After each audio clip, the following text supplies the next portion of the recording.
เริ่มเลยเริ่มได้เลยเริ่มเลยโอเคสวัสดีทุกคนนะคะทั้งพี่ๆทุกคนที่อยู่ข้างบนนี้แล้วก็ข้างล่างทุกคนที่เข้ามาฟังเลยวันนี้คนเยอะมากตกใจคือเห็นตั้งแต่ช่วงหลายๆวันที่ผ่านมาที่มีคนกดรีทวิตกันเยอะมากก็เลยเขินๆนิดนึงพี่ๆก็ตื่นเต้นกันมากอ่ะต้องเริ่มจากยังไงแนะนำตัวอันนี้มุกแนะนำตัวนะคะน่าจะมีหลายคนตามมาจาก Twitter แว่นขยายแล้วก็เมย์เมย์ขึ้นมาในฐานะติ่งคนหนึ่งค่ะแล้วก็คนที่ไม่รู้เรื่องดนตรีหรืออะไรเลยแต่อาจจะให้คอมเมนต์ในเรื่องว่าแบบอ่าในในคอมเมนต์ในฐานะคนธรรมดาแล้วอาจจะช่วยเสริมพี่ๆนิดหน่อยในฐานะแบบติ่งเกาหลีแฟนคลับอะไรอย่างเงี้ยค่ะอ่แต่าแต่ต้องบอกก่อนว่าเราไม่ได้เป็นแบบเป็นเลิฟลี่เป็นลัลาวี่บลี่ใช่ไหมเป็นลับลี่อืม ค่ะแล้วก็ถ้าเกิดว่าใครได้มาฟังช่วง2-3สัปดาห์ก่อนหน้านี้เนี่ยก็จะรู้จักพี่ละอยู่แล้วเนาะพี่ละสวัสดีค่ะพี่ละเป็นนักเปียโนสวัสดีครับอ่าชื่อแล้วก็มีพิระครับใช่แล้วก็มีพี่มรกตสวัสดีค่ะพี่มอหายได้ยินพี่ไหมครับได้ยินแล้วโอเคค่ะพี่มอเป็นครับนักเปียโนเป็นนักแต่งเพลงที่บอกว่ามาฟังเคป๊อปแล้วได้รับแรงบันดาลใจไปเยอะมากในการกลับไปแต่งเพลงของตัวเองอืมแล้วก็ใช่วันนี้มาอีกคนนึงพี่ไนท์สวัสดีค่ะสวัสดีครับพี่ไนท์เพิ่งมาครั้งแรกพี่ไนท์เย่เป็นนี่ก็นักเปียโนเป็นอะไรอีกนะเป็นนักแต่งเพลงมิวสิคอลแล้วก็อ่าเป็นคอนดักเตอร์ด้วยอ๋อคอืม รับผม วันนี้ดูเกรงๆเลยว่า ทุกคนดูเกรงคนเยอะแต่เดี๋ยวแล้วมีพี่อีกคนหนึ่งชื่อพี่น้ำเป็นนักไวลินจะตามมาทีหลังนะคะไปเลี้ยเรางหลานอยู่ก็ก็คือก็เดี๋ยวมีอะไรคุณสามารถติดแฮชแท็กได้เนาะโฆษณาแฮชแท็กตัวเองนะคะแฮชแท็กอะไรนะแป๊บนึงนักดนนักดนตรีคลาสสิกฟังตรีคลาสสิกเคป๊อปอ่าฮะจะได้ตามหาจะได้ตามหากันง่ายๆเวลาใครเขียนอะไรคราวที่แล้วเมย์แบบไปกดเสิร์ชหาแบบสุดยอดมากอืมโอเคก็คือจริงๆห้องนี้ตอนแรกตั้งขึ้นมาก็มีเรากับพี่ละเนี่ยแหละที่อยากลองดูว่าพี่ละอยากลองเปิดเพลงเกาหลีให้พี่ฟังพี่ลองฟังดูไหมแล้วแบบชอบไหมยังไงพี่ละลองบอกหน่อยแล้วก็เผื่อจะลองมาแกะกันดูว่าในเพลงมันมีอะไรน่าสนใจบ้างแล้วก็ได้รับเสียงตอบรับที่ค่อนข้างดีตอนนั้นเราเริ่มที่ Hello Future ของ NCT Dream เสียดายมากคือไม่ได้อัดไว้แต่ว่าหลังจากนั้นมามุกก็จะอัดเก็บไว้ทุกครั้งจนมาอาทิตย์นี้ฝากพี่มออัดด้วยนะคะกดแล้วใช่ไหมโอเค ก็มาเริ่มเลยไหมอืมโอเคงั้นเราเริ่มเลยก็คืออาทิตย์นี้เนี่ยเราจะมาฟังเพลงของ Red Velvet ซึ่งเป็นวงผู้หญิง5คนที่อยู่ในสังกัดเดียวกันกับวงก่อนหน้านี้ที่พี่ๆฟังคือ NCT กับ Wavy อืมแล้วก็ Red Velvet เพิ่งจะปล่อยเพลงล่าสุดมาเมื่อไม่กี่วันก่อนอาทิตย์ชื่อว่า ที่แล้วใช่ Queendom ไหมชื่อเพลง Queendom แต่วันนี้เราฟังสองเพลงก็คือซินซาราบีมกับควีนดอมก็เดี๋ยวเราฟัง Queendom ก่อนละกันเอาฟังทำไมถึงฟังควีนดอมก่อนอะเพราะ Queendom มันเบากว่า เอางี้เก็บเซพูดอร์ไพรส์ไว้ให้ข้างหลังอ๋อเอาอย่างงี้ว่าทำไมมุกถึงเลือกสองเพลงนี้อะควีนดอมยังไงต้องฟังอยู่แล้วเพราะว่าเป็นเพลงใหม่ล่าสุดใช่ป่ะใช่ใช่คือซิมซาลาบิมมันเป็นเพลงที่คนพูดถึงเยอะมากมันมีคนที่ทั้งชอบและก็ไม่ชอบแทบจะครึ่งเลยแล้วมันเป็นเพลงที่รู้สึกว่าอยากให้พี่ๆได้ลองฟังดูแล้วก็ช็อกไปกับมันใช้คำนี้ได้ปะ แต่มันเป็นเพลงที่รีแอคชั่นแรงมากเลยนะแบบทุกคนแบบใช่ฮะฮะแบบไหนก็คือเดี๋ยวพี่ๆต้องลองฟังกันเองแล้วกันเนาะแต่ว่าเพลงแรกเราจะฟัง Queendom ก็เป็นเพลงเพลอันนี้มุกงแบบไปเสิร์ชหามาเขาบอกว่าเป็นเนื้อหาพูดถึงว่าอันนี้โคดมาเลยนะพวกเราทุกคนเป็นควีนและคิงในชีวิตตัวเองและเมื่อมาอยู่รวมกันพวกเราก็จะยิ่งเปล่งประกายมากขึ้นหวังว่าผู้ฟังทุกคนจะได้รับพลังและมีความสุขกันกับเพลงนี้หากเราฟังในช่วงที่เหน็ดเหนื่อยก็จะช่วยฟื้นฟูความมั่นใจและจิตใจด้านบวกให้กับเราแม้จะฟังตอนใส่หูฟังแล้วเดินอยู่ก็เป็นเพลงที่คึกคักมีท่าเต้นน่ารักที่ไม่ว่าใครก็สามารถเต้นตามด้วยได้เพราะฉะนั้นต้องมาสนุกกับเพลงนี้ไปด้วยกันอืมแล้วก็ควีนดอมอ่ะเป็นเพลงคัมแบ็กหลังจากที่เลดเวอร์เวทอ่ะไม่ได้คัมแบ็กเกือบ2 ปีอืมอืมก็คือนานมาก นานมาก เป็นเพลง Summer Song ซึ่งเพลง Summer Song ของเกาหลีเนี่ยมันก็จะมีลักษณะแบบแฮปปี้สดใสเมเจอร์สุดๆ สี ประมาณ เย นั้น อะๆสีเยอะๆโอเค เริ่มเลยไหม ได้จะบอกว่าคืออย่างพี่รักกับพี่มออ่ะก็ไม่เคยฟังเพลง K-pop มาก่อนเลยเพิ่งจะเริ่มมาฟังก็คือ NCT ในช่วง 2-3 สัปดาห์ที่ผ่านมาส่วนพี่ไนท์ฟัง Girl Gen ใช่ป่ะแต่ก่อนอ้าวพี่ไนท์หายพี่ไนท์ฮัลโหล อ๋อใช่ใช่ครับใช่ครับเมื่อก่อน แต่ว่า ก็ เดี๋ยวนี้ได้ฟังบ้างป่ะคะ จริงๆก็ฟัง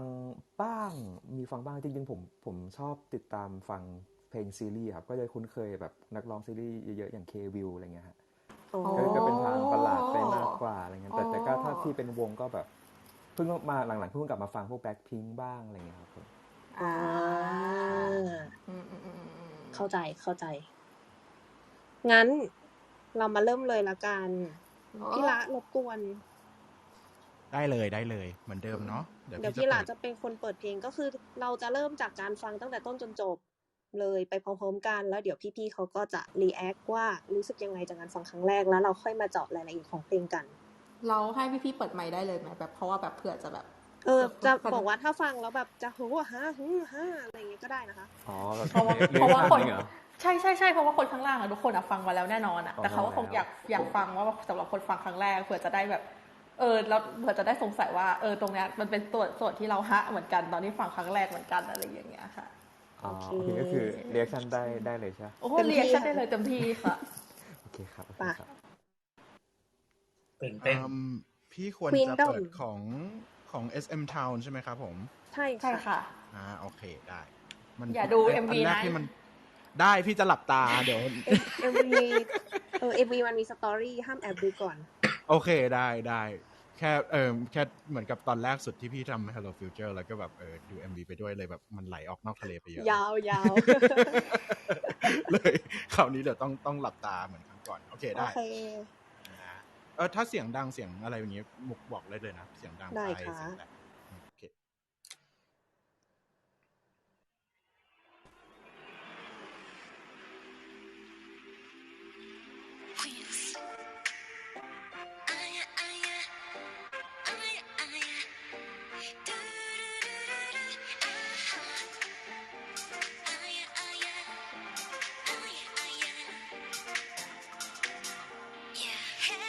Here we go again. 눈부신 햇살아래 아이처럼 활짝 웃는 너. Oh hey, 같은 꿈속에 우리 계속 불러댄 먼 기억 너머의 Wonderland. We're queens in the red castle. Don't need crown, 해본 나치에서 함께 만들어온 paradigm. 확실히 다른 stereotype. 볼수록 빛나는 pose, problems 저 하늘 위로 앉아. We're making the rules. 'Cause we are queens and kings. 손을 더 높이 모일수록 아름답게 shining bling bling. 비가 내려도 strong and beautiful. 모두 다른 색깔로 완성한 rainbow. 디라뚜빠빠디라 라디라뚜빠빠디라 다시 한번 시작해볼까. Dance our queendom, yeah. 디라뚜빠빠디라 라디라뚜빠빠디라 너와 손을 맞잡은 순간 Dance our queendom. We strong, not to miss it. Wake up, 답은 simple. Be boss, 불어 whistle. 더 큰 세상이 너를 주목해. 책자를 열어볼까. 난 너의 손을 잡아. 기다린 지금이야. 너도 꽤 펼쳐봐. 놀라워 my carnival climax 지금부터야. We are making the rules. 'Cause we are queens and kings. 손을 다 높이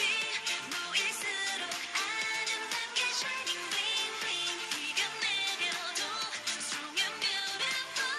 모두 다른 색깔로 완성한 rainbow. 더 크게 외쳐. We do it better.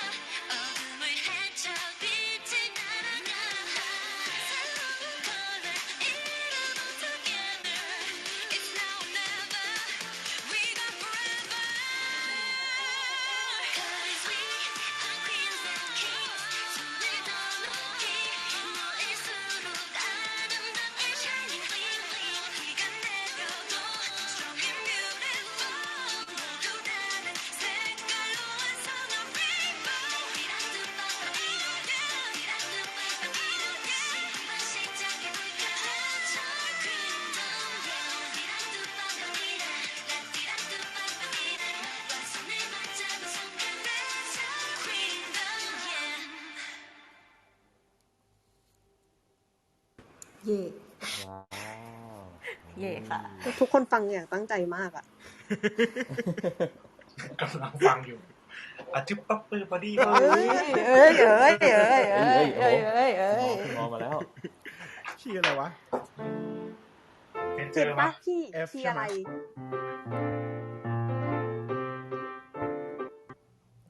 แล้วมันก็อยู่ดีมันก็จะไปแบบ F major อะไรอย่างงี้ใช่ไหมแล้วก็แบบอยู่ดีมี D major มาด้วยฮะ มุกอ่ะ ใช่ใช่ ตอนฟังครั้งแรกก็ สรุปมึงอยู่ตรงไหนนะแป๊บหนึ่งว่าไงบ้างฮะ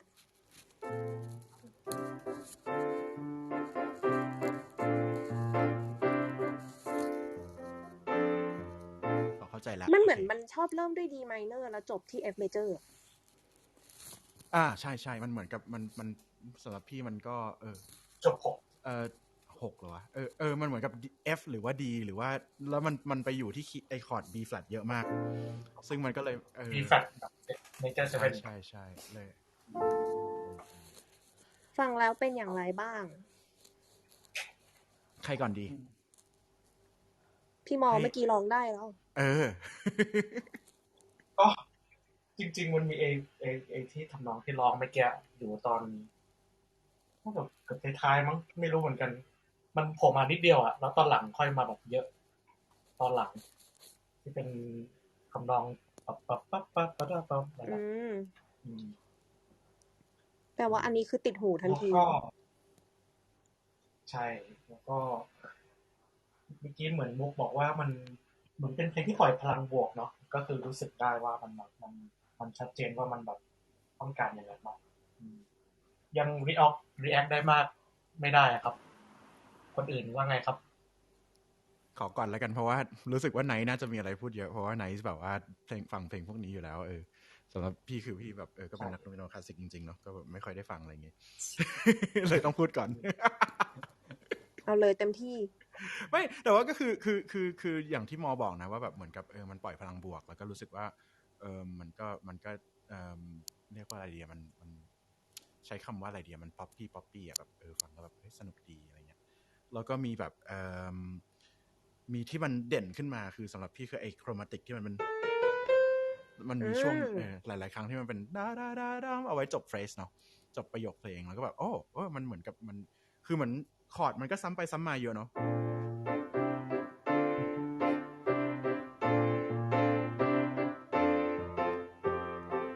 แล้วก็ซ้ำไปซ้ำมาจนกระทั่งบางทีมันแบบมันเราก็รู้สึกว่ามันก็สนุกดีแต่แบบไอ้เนี่ยมันมาขัดทุกครั้งเราก็รู้สึกมันเท่เหมือนกับมันมีไฮไลท์เหมือนเวลาเราอ่านหนังสือแล้วเราเตรียมสอบเราเขียนไฮไลท์ไว้อะแบบเอาไฮไลท์สีแปดไว้ก็แบบไฮไลท์ไว้ตรงนั้นไว้ก็อยากรู้เหมือนกันตรงนั้นมันหมายความว่าอะไรแล้วก็ไอ้ตรงที่มอตะกี้ร้องมาไอ้อะไรนะแบบปั๊บอะไรนะก็รู้สึกว่าก็สนุกดีใช่นั่นคือ reaction รวมเนาะแบบ general reaction สำหรับพี่ค่ะพี่นาย ก็คล้ายๆพี่ๆ2 คนครับคือถ้าจากฟังรอบแรกเนี่ยคือชอบที่ว่าคือมันก็ยังมีความเป็นแพทเทิร์นบางอย่างตามเพลงเสมอใหม่ที่ว่าใช้คอร์ดวนอยู่ไม่กี่คอร์ดเนาะที่เป็นแบบเป็นพื้นฐานอะไรเงี้ยแต่ว่าในความสแตนดาร์ดตรงนั้นนะมันก็มีแบบระหว่างทางที่มันแอบมีโครมาติกเข้ามาแทรกให้มันตั้งใจอย่างที่พี่มอชี้ที่พี่ราชี้ที่เป็นอย่างเงี้ยแล้วก็บางทีไม่มีไล่ลมเหมือนกันที่จะแบบใช่ได้ลมเหมือนกันใช่ก็รู้สึกว่าในระหว่างนั้นก็มีอะไรที่ทำให้น่าสนใจแบบแปลกขึ้นมาแล้วก็ไอ้ท่อนก่อนเข้าคอรัสที่แบบมันอยู่ดีเป็นคอร์ด D major ขึ้นมาแบบปึ้มก็อันนั้นก็ว้าวดีนะครับก็จริงเราเป็นคนที่ชอบฟังฮาร์โมนีพอมาเจอพวกนี้ว่าให้รู้สึกว่าเฮ้ยมันมีรายละเอียดเล็กๆน้อยๆแบบแอบให้เป็น variation ให้แบบน่าสนใจในความที่เป็นแพทเทิร์นซ้ำๆอยู่ก็คิดว่าน่าสนใจดีครับชอบ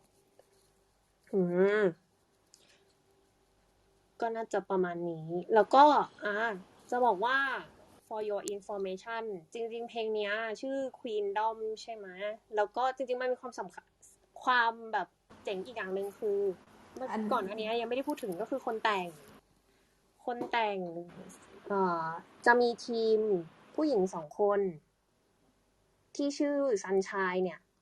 แล้วก็จะมี Sunshine ก็คืออยู่ค่ายเดียวกันกับ Moonshine ที่ก่อนหน้านี้แต่งเพลงให้ NCT เยอะมากก็คือจะมี Sunshine จะมีคนชื่อ Anne Judith Wick ที่มุกอะชอบแบบรีคอมเมนต์บ่อยๆอะคือมุกอะชอบสัญชัยมากมุกชอบซันชายมากเพราะว่าคือซันชาย2คนนี้เขาเป็นท็อปไลเนอร์ก็คือเป็นคนที่แต่งทำนองแต่งพวกแนวร้องทั้งหมดร้องประสานอะไรเงี้ยแล้วก็เป็นคนคิดคอนเซ็ปต์แล้วก็มีคนชื่อแอนยูดิตคนนี้เขาก็แต่งให้เรดเวลเวทเยอะอีกคนนึงชื่อมินจีชันที่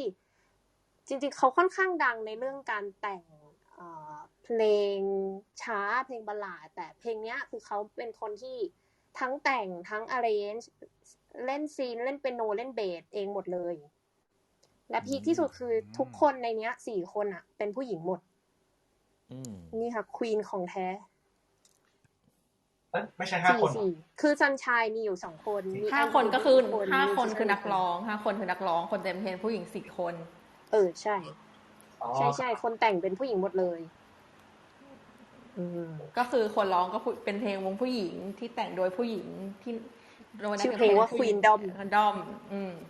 เท่ดีเนาะแบบความแบบเฟมินิสต์สูงมาก Queen Dom ในประเทศที่ต่อต้านผู้ชายต่อต้านเฟมินิสต์สูงมากโอเคเอาจริงมันเล่นคำกับว่า Kingdom เนาะเหมือนกับQueendom ใช่Queendom Kingdom แล้วก็ในเนื้อเพลงมันจะมีคำว่า King มาเพราะว่า Queen นะคะแล้วก็ขึ้นท่อนมาท่อนแรกก็จะคำว่า Queen เลย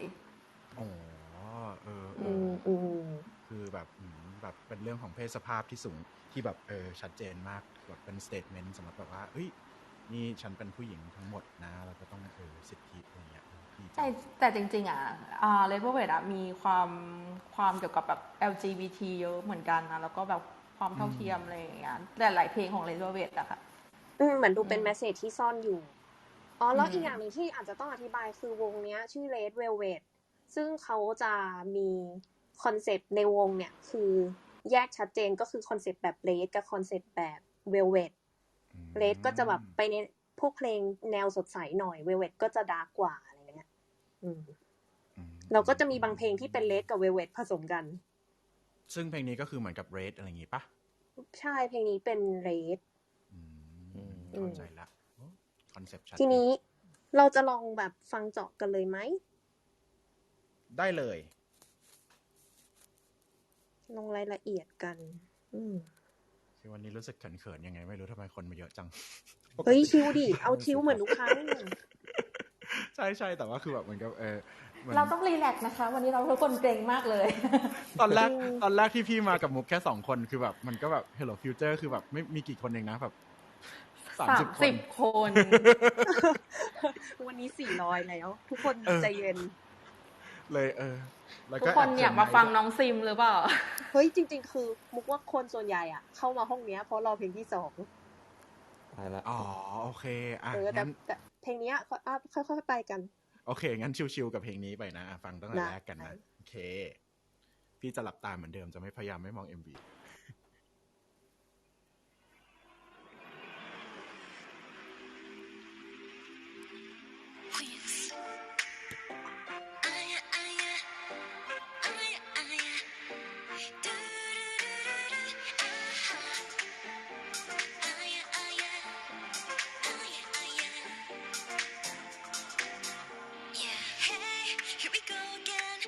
แค่นี้กันไหมได้เลยแค่อินโทรก่อนเนาะเมื่อกี้มันมีโครมาติกไล่ลงยิงด้วยตอนท้ายที่ไนท์เล่นให้ฟังอ่ะเท่มากเลยอ่ะมันคือคอร์ดอะไรบ้างนะครับไนท์พี่เอาจริงผมก็แอบฟังไม่ทันเพราะมันคือจำนวนคอร์ดที่มันเปลี่ยนบ่อยมากแล้วมันเป็นพวกแบบถ้าใช้ภาษาทฤษฎีดนตรีแบบพวก secondary dominant แบบเยอะพอสมควรเลยนะแบบว่าจริงๆแอบจับแพทเทิร์นยากเหมือนกันเนี่ยพี่รักต้องอธิบายแล้วแหละพี่ไหมครับพี่secondary dominant เนี่ยก็คือเหมือนกับมันจะเป็นความแบบคอร์ดที่เอาไว้ใช้ส่งไปคีย์อื่นอะไรเงี้ยนะแต่ว่ายังกลับมาอยู่ในคีย์เดิมอะไรเงี้ยซึ่งพี่ก็รู้สึกเหมือนกันว่าพี่แกะไม่ค่อยออกเท่าไหร่แล้วมันไม่ใช่แค่ secondary dominant ปกติแต่ว่ามีความแบบใส่โน้ตเอาใส่โน้ตแบบแอดเข้าไปเยอะอะแบบเหมือนกับมีนายมีอะไรเงี้ยเนาะแบบจับไม่ค่อยได้เท่าไหร่แต่ชอบลายคอร์ดทุกครั้งเลยมันดูเหมือนจะแบบอย่างที่ไนท์บอกว่าเหมือนดูปกติแต่ว่าเฮ้ยมันมีอะไรที่แบบลึกกว่านั้นเหมือนแอบจริงๆแอบแจ๊สซี่นิดนึงด้วยใช่ครับเนาะว้าวตั้งแต่แรก จะได้ยินตัวโน้ตตัว A ขึ้นมาเยอะมากเลยเนาะ จริง เห ว่ะ มือนแบบวนๆอยู่หาตัว A นะพี่ใช่ใช่ ตัว A คือ ใช่ตัวท็อปโน้ตเป็นตัว A ตัวลาใช่เอา มุก กด เปี เป็ ย น โน โน้ตเลยเหร อ อยู่ ใช่มีเปียโนเหมือนกันเปียโน iPad ไม่ยอมแพ้เฮ้ยแบบฟังพี่มาหลายตอนละขอกดบ้างเงี้ยแต่คือมันทำให้แบบคอร์ดแรกมันแบบมันเพราะมากเลยมันคือพอมันมีตัว A ไว้ข้างบนใช่ไหมแล้วคอร์ดจริงๆมันเป็นแค่คอร์ด B flat ใช่ป่ะแต่พอมันมีตัว A ขึ้นมามันกลายเป็นคอร์ด B flat major 7แล้วมันก็จะเปิดแบบเหมือนจะมีความแบบคือถ้าเกิดเราฟังคอร์ด B flat ธรรมดาแต่พอเราใส่ตัว A เข้าไปมันจะนวลขึ้นเนาะอันนี้เราเคยพูดแล้วแหละไอ้คอร์ด major 7เนี่ยมันเหมือนกับเป็นสีพาสเทลใช่พาสเทลเล็กเวลเวทสีพาสเทลไม่แต่ขึ้นมามันพาสเทลจริงๆนะใน MV อ่ะจริงดิอ๋อใช่กีฬาเบบีเหรอไม่ได้ดูปิดตาเหมือนเดิมอย่างที่บอกยอกเฮ้ยแต่ว่าจะบอกว่ามองว่าเลยนะพูดต่อได้เอาเลยอ๋อเมื่อกี้ร้านพูดถึงโครมาติกใช่ป่ะแล้วก็นึกถึงตอนที่มันเป็นแบบจังหวะ10 อ่ะคือมันเหมือนแบบเขาใช้โน้ตที่มันแบบแพทเทิร์นแล้วก็เลือกโน้ตที่มันต่างกันนึกออกป่ะคือแบบไอ้โน้ตที่เป็นโน้ตขัดจะใช้โน้ตแค่แบบเหมือนเป็นดาคอนิกด้วยเนาะแต่ว่าถ้าตัวโครมาติกอ่ะก็เป็นเหมือนก็ในความเป็นไดอะโทนิกกับโครมาติกอ่ะมันชัดเจนว่ามันต่างไดอะโทนิกกับโครมาติกโอเคก็คือเราอยู่ในคีย์อันนี้อาจจะต้องให้แล้วเราเป็นวุ้นแปลภาษาหรือว่าไงวะเป็นสารานุกรมไดอะโทนิกก็คือเวลาเราร้องโดเรมีฟาโซลาทีโดนะฮะมันก็คือถ้าเกิดอยู่ในคีย์ของ F major คือคีย์ของเพลงนี้เนาะถ้าเกิดเราร้องเป็นโดเรมีฟาโซลาทีโดเนาะมันก็จะชัดๆเลยว่ามันมีระบบสเกลที่มันรู้สึกว่ามันเหมือนเราคุ้นหูว่ามันเป็นฟาโซโดเรมีฟาโซลาทีโดเนาะแต่ทีเนี้ยถ้าเราอยู่บนคีย์บอร์ดเนี่ยคีย์ขาวมันจะเยอะกว่าคีย์ดำแต่พอถ้าเกิดเราเป็นโครมาติกเนี่ยอย่างตะกี้ที่อย่างนี้เรียกว่าไดอะโทนิกถ้าพอเป็นโครมาติกเนี่ยมันจะเล่นโน้ตทุกตัวที่อยู่ในบนเปียโนหมดแล้วมันก็จะเป็นประมาณนี้มันจะเป็นครึ่งเสียงหมดเนาะหลังที่มอบอกว่าไดอะโทนิกตอนแรกเนี่ยที่เขาบอกว่ามันเป็นเหมือนกับสเกลที่เป็นเพนทาโทนิกเนาะแล้วอยู่ดีมันเป็นโครมาติกมันมีความแบ่งเสียงให้มันเล็กลงไปอีกอย่างที่นายเล่นตะเกียเนาะมันเหมือนกับมันใช้ภาษาคนละแบบกันเล็กน้อยเนาะมันก็เลยแบบมีความสเปเชียลขึ้นมาตอนที่มันมีไอเนี้ยหรือว่าไอคอร์ดที่นายเล่นที่เป็นโปรเกรสชันที่มันไล่ลงก็ตามก็สเปเชียลขึ้นมาเพราะว่ามันคือความพิเศษระหว่างสเกล2ระบบเนาะระบบไดอะโทนิกกับระบบโครมาติกเหมือนเท่าที่สังเกตจากครั้งนี้กับคราวที่แล้วคนแต่งเพลงก็จะใช้โน้ตนิดเดียวเปลี่ยนนิดเดียวแล้วมันก็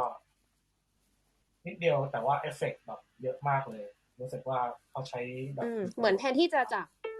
อย่างนี้ก็ไปเติมโน้ตตรงกลางใช่ ไม่ได้ซับซ้อนอะไรเลยแต่ว่ามันชัดเจนว่าเนี่ยต้องการสีสันที่ชัดแบบเปลี่ยนใช่เหมือนที่เราพูดไว้ตอนแรกว่าเหมือนไฮไลท์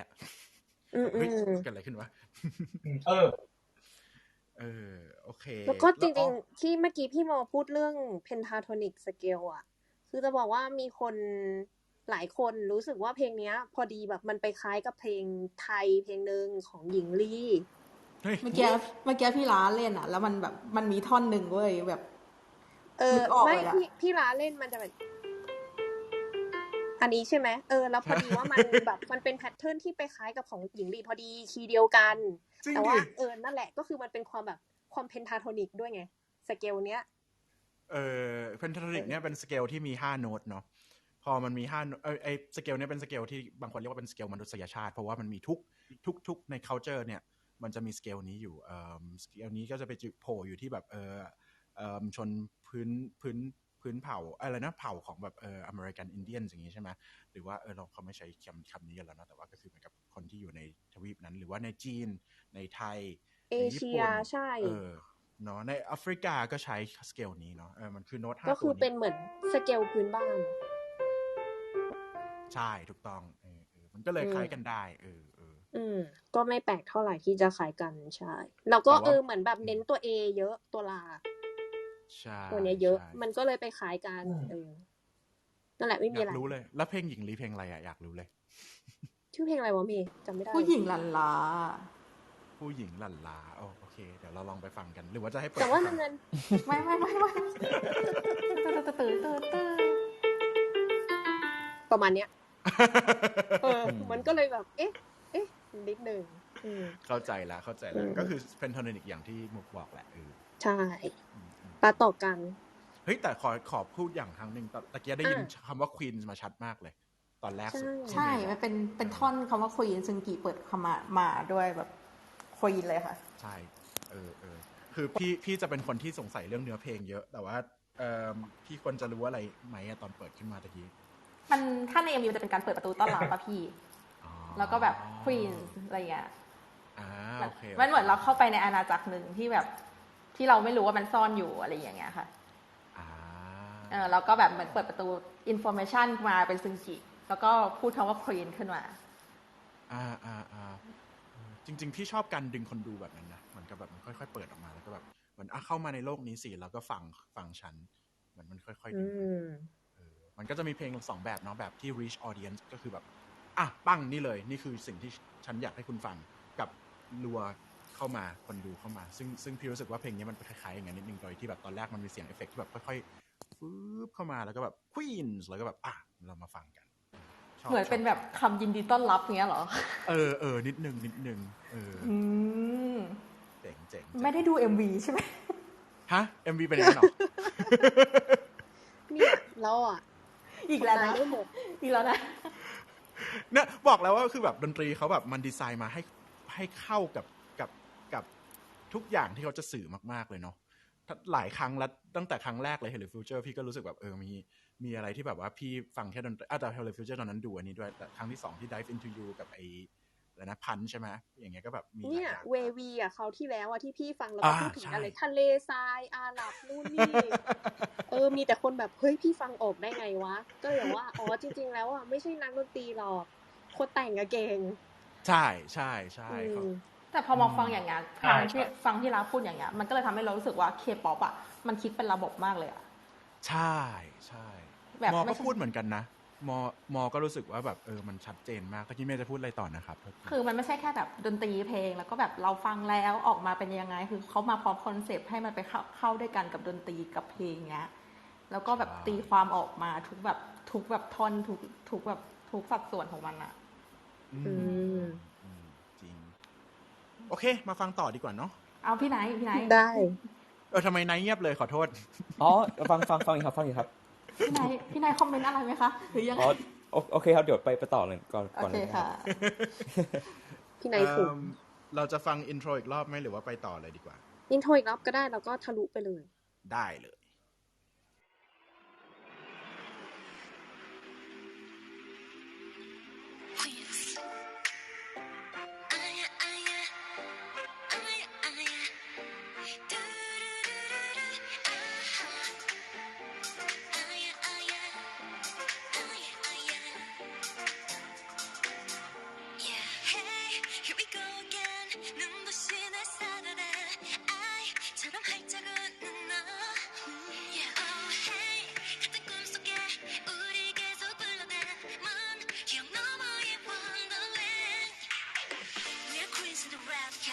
โอเคเท่านี้ก่อนไหมมุกเปิดไมค์ได้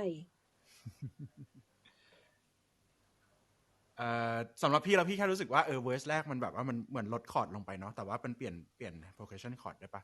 มันก็มันเป็นไงนะ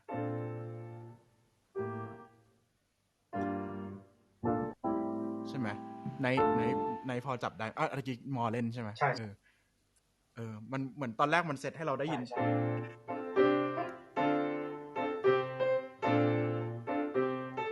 สักอย่างหนึ่งเนาะแต่แล้วตอนนี้มันเป็นประมาณเท่าไหร่เป็นยังไงนะ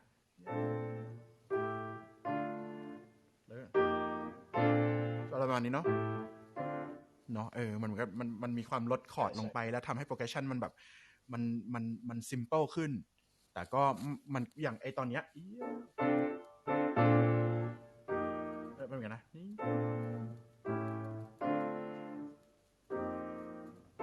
อย่างเงี้ยไอคอร์ดเนี้ยมันก็แบบเหมือนจะซิมเปิลนะแต่ก็ไม่ซิมเปิลนิดหนึ่งเพราะว่าอย่างเช่นคืออย่างที่บอกกันว่าคีย์นี้จริงๆมันอยู่ใน F major หรือ D minor เนาะอันนี้เรายังตัดสินใจไม่ได้เพราะว่า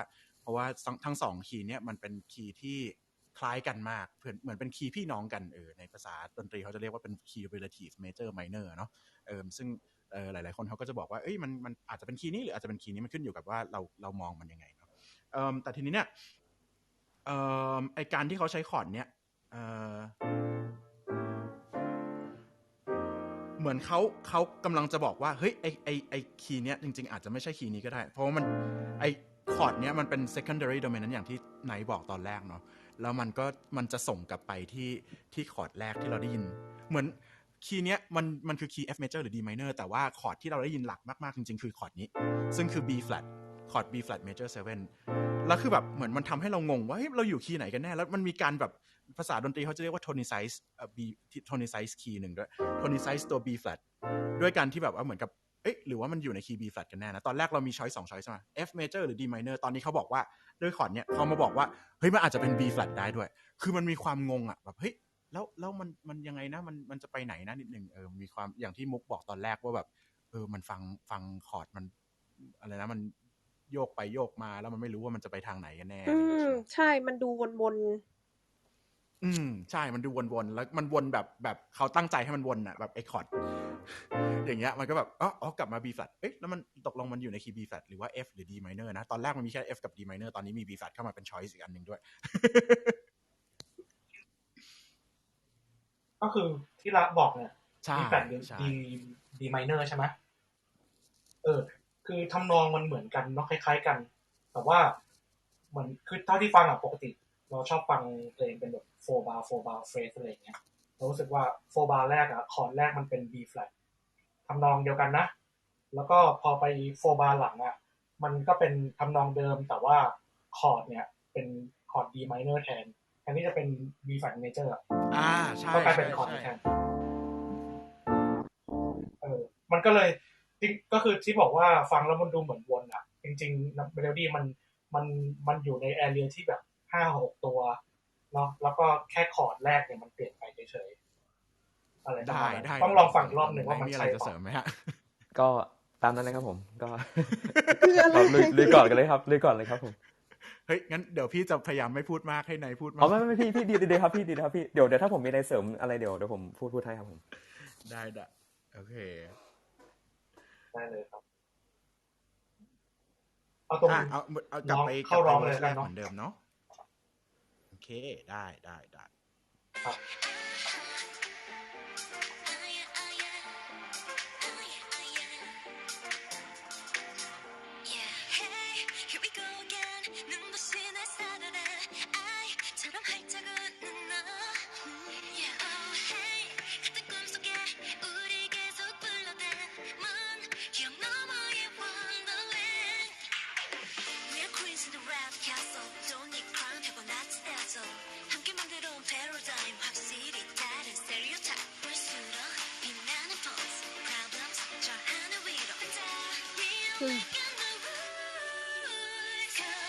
เยอะมากนั่นแหละโอ้ยเจอคอร์ดนั้นแล้วปวดหัวโคตรเท่เลยแบบสว่างวาบเลยเชียวจริงมันมีริทึมแบบมันมีริทึมแปลกๆสักหนึ่งใช่ไหมที่มันแบบเปลี่ยนคอร์ดซ้ำๆเยอะๆใช่แบบตึงสักอย่างนึงเนาะเท่ดีมันเลยฟังท่อนเมื่อกี้คือท่อน pre chorus ใช่ปะใช่ครับใช่ค่ะโอเคพี่ไม่ค่อยคุ้นกับเทอมที่เป็นเทอมป๊อปขนาดนั้นก็เลยต้องซ้ำนิดนึงนายพูดก่อนดีกว่าโอเคพี่ก็เจอคอร์ดเมื่อกี้เราตกใจใช่คือพอ pre chorus เหมือนเขาจากที่ตอนแรกช่วง verse มันคอร์ดมันจะเปลี่ยนทีนะเนาะตึ้งปึ๊บพอเข้า pre chorus เหมือนกับมันจะถ่างมัน expand ให้คอร์ดหลักๆเหมือนมันค้างนานขึ้น แต่ว่ามันก็จะไปเจอไอ้ตรงที่พี่มอชี้เนี่ยมันเป็นแพทเทิร์นแปลกๆทีๆขึ้นมาซึ่งมันก็แอบมีโครมาติกนิดนึงในนั้นซึ่งผมยังฟังไม่ทันมันอะไรบ้างแต่มันมีโครมาติกที่มันแบบค่อยๆขยับอยู่ข้างใต้นั้นอยู่เหมือนกันเลยครับก็น่าสนใจดีฮะแล้วก็เจอคอร์ดสว่างตอนท้ายท่อนก็ว้าวเลยครับจาก B flat อะไรนะ B flat 7เนาะ B flat major 7แล้วมันก็ไป D major เลยเนาะซึ่งมันทำให้มันจริงๆเคยฟังเพลงแบบคล้ายๆอย่างเงี้ยแต่ว่าเพิ่งมานั่งฟังแบบเนี่ยที่มุกชวนมาฟังก็เพิ่งได้ยินเห็นว่ามันจริงๆแล้วมันใช้คอร์ดเปลี่ยนแต่ว่าโน้ตตัวเดิมตัว A B flat ใช่ไหมแล้วก็ใช้เนี่ย โน้ตเดียวเอง เนี่ยถึงบอกไงว่านิดเดียวก็ ภาษาดนตรีมันเรียกว่าอะไรนะประมาณว่า one note modulation อะไรอย่างเงี้ยมั้ยแต่มันก็ไม่ใช่ modulation ขนาดนั้นเนาะแค่แบบมันแชร์โน้ตตัวเดียวกันในการเปลี่ยนคอร์ดกันเพราะว่าทั้ง2คอร์ดมันมีโน้ตตัวเดียวพร้อมกันอ๋อจริงๆผมเพิ่งติวให้แฟนผมตอนไปสอบมาเขาเรียกว่าmedian chromatic สักอย่างครับ median modulation something ใช่ๆมันจะเป็นอารมณ์ฟีลแบบกึ่งๆแบบโมโดมิกซ์เจอร์พวกนั้นอะใช่ๆที่แบบมีโน้ตที่เป็นที่เป็นโน้ตที่มันเป็น common tone ตัวหนึ่งแต่ว่าคอร์ดที่มันขยับคือขยับเป็นคู่3แบบจะใช่จริงด้วยอ๋อคือเป็นคอร์ดที่ทั้ง2คอร์ดคือมีแชร์โน้ตตัวใดตัวหนึ่งเป็น common tone แต่ว่า2คอร์ดนั้นมัน relation มันเป็นคู่3ครับแบบจะข้างล่างข้างบนหรือ major minor อะไรอย่างเงี้ยได้หมดเลยครับอ๋อถ้างงก็คือคู่3ก็คือคอร์ด B flat ใช่ไหมฮะครับไปขาคอร์ด D เนาะมันมีทั้งหมด2ตัวจริงๆที่แชร์ common tone กันก็คือตัวเรกับตัว D กับตัว A เนาะตัวเรกับลาเนาะแต่ทั้ง2คอร์ดเนี้ยมันห่างกัน3พอดีถ้าเกิดเรานับจากตัว B flat เนาะ1 2 3เนาะคอร์ดจากนี้เนาะชัดเจนมากว่ามันห่างกัน3เขาก็เลยเรียกว่า median ใช่ไหมฮะใช่ครับคำว่า median ก็แปลว่าจริงๆมันแปลว่ากึ่งกลางแต่ว่าในภาษาดนตรีนะมันเป็นตัวที่3พอดีเนาะก็อธิบายให้คนที่ไม่ได้เข้าใจภาษาดนตรีฟังนิดนึงไม่งั้นเขาจะงงว่าเราพูดอะไรกันอยู่พี่ไหนก็อธิบายให้คนดนตรีฟังเหมือนกันใช่ลืมไปแล้วเรียนอะไรมาทิ้งหมดใช่เยี่ยมมีอะไรเสริมอีกปะไม่งั้นจะพูดต่อแล้วเพราะว่ารู้สึกว่าตะกี้รู้สึกได้ยินอะไรเยอะมากเลยอ๋อพี่มันมีข้อสังเกตนิดนึงไม่รู้ว่ามันเป็นปกติป่ะที่เขาเหมือนเขาจงใจเลือกโน้ตให้มันอยู่ในตัวเมโลดี้ให้คนทั่วไปร้องได้มันทำให้รู้สึกชิลรู้สึกมันเดินไปไหนก็ร้องได้ก็เป็นเรื่องที่แบบทั้งผู้ชายทั้งผู้หญิงแบบร้องได้สบายแบบทั้งสองอันนี้ก็น่าสนใจแต่พอท่อนฮุกมันก็เปลี่ยนใช่ไหมอันนี้จำไม่ได้เหมือนกันแต่ว่าถ้าพอเปลี่ยนเป็นท่อนฮุกอ่ะมันน่าจะคลาถึงโดมั้งก็นิดนึงก็ได้อยู่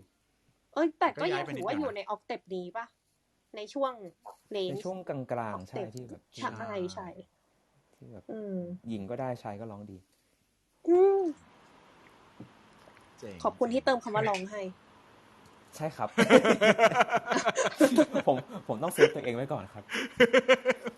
ไม่งั้นจะกลายเป็นห้องอะไรก็ไม่รู้เนาะจะกลายเป็นอะไรแต่มันก็เข้ากับที่แบบเป็นบอกว่า King กับ Queen นะก็คือแบบอยู่ตรงกลางพอดีค่ะน่าสนใจแล้วก็แบบสงสัยตรงที่พี่ล้าบอกว่าแบบสว่างอ่ะมันสว่างก่อนท่อนไอรีนป่ะท่อนแรปอ่ะไนท์บอกว่าสว่างใช่แต่ว่ามันไอคอร์ดนั้นน่ะก็คือมันก่อนที่จะเข้าไปในคอรัสใช่ตรงท้ายที่คอรัสเมื่อกี้เลยข้อสุดท้ายก่อนส่งเข้าฮุกเลยครับใช่ส่งมันก่อนไอรีนร้องแล้วป่ะหรือว่าไม่ใช่หลังสว่างนี่ความหมายของสว่างคือยังไงเฮ้ยต้องเล่นปกติมันจะเป็นอย่างนี้ใช่ไหมเล่นหน่อยใช่ไหมมันจะแบบอยู่แค่นี้อย่างเงี้ยเหมือนกับมันจะไม่มีโน้ตที่แบบเขาเรียกว่าอะไรอ่ะจะใช้คำว่า bright มันก็อาจจะไม่เข้าใจแต่ว่าคืออย่างตะกี้อย่างที่บอกว่ามันอยู่ในคีย์ D minor อย่างงี้ใช่ไหมแล้วอยู่ดีมัน raise ขึ้นมาเป็น D major อยู่ดีมันจะมีความแบบมืดอยู่ดีมืดแล้วมันอยู่ดีมันเป็นแบบ เหมือนกับสปอตไลท์มันส่องเข้าไป แล้วยิ่งโน้ตมันสูงด้วย ใช่ไหมถ้าจำไม่ผิดมันเป็น3ตัวนี้เนาะตอนที่เขาร้อง ใช่ใช่ครับ คือทั้งโน้ตที่สูงขึ้นที่ไม่เคยแตะด้วยเนาะเพราะ3โน้ตเนี้ยก่อนหน้านี้มันก็จะอยู่เป็นแบบเหมือนกับประมาณว่าเพนทาโทนิกอย่างที่มุกบอกเนาะแต่ตอนนี้มันมีโน้ตที่แบบสูงขึ้นมาอีกแล้วคอร์ดที่ไม่เคยได้ยินมาก่อนปกติมันจะมีคอร์ดแบบอยู่ในคีย์ของ F หรือ D minor เนาะอย่างมากก็คือแบบก็อย่างที่มีsecondary dominant เนาะแต่ว่าอันนี้คือมันกลายเป็นคอร์ดที่ไม่ได้อยู่ในคีย์นั้นเลยมันกลายเป็นเหมือนกับเร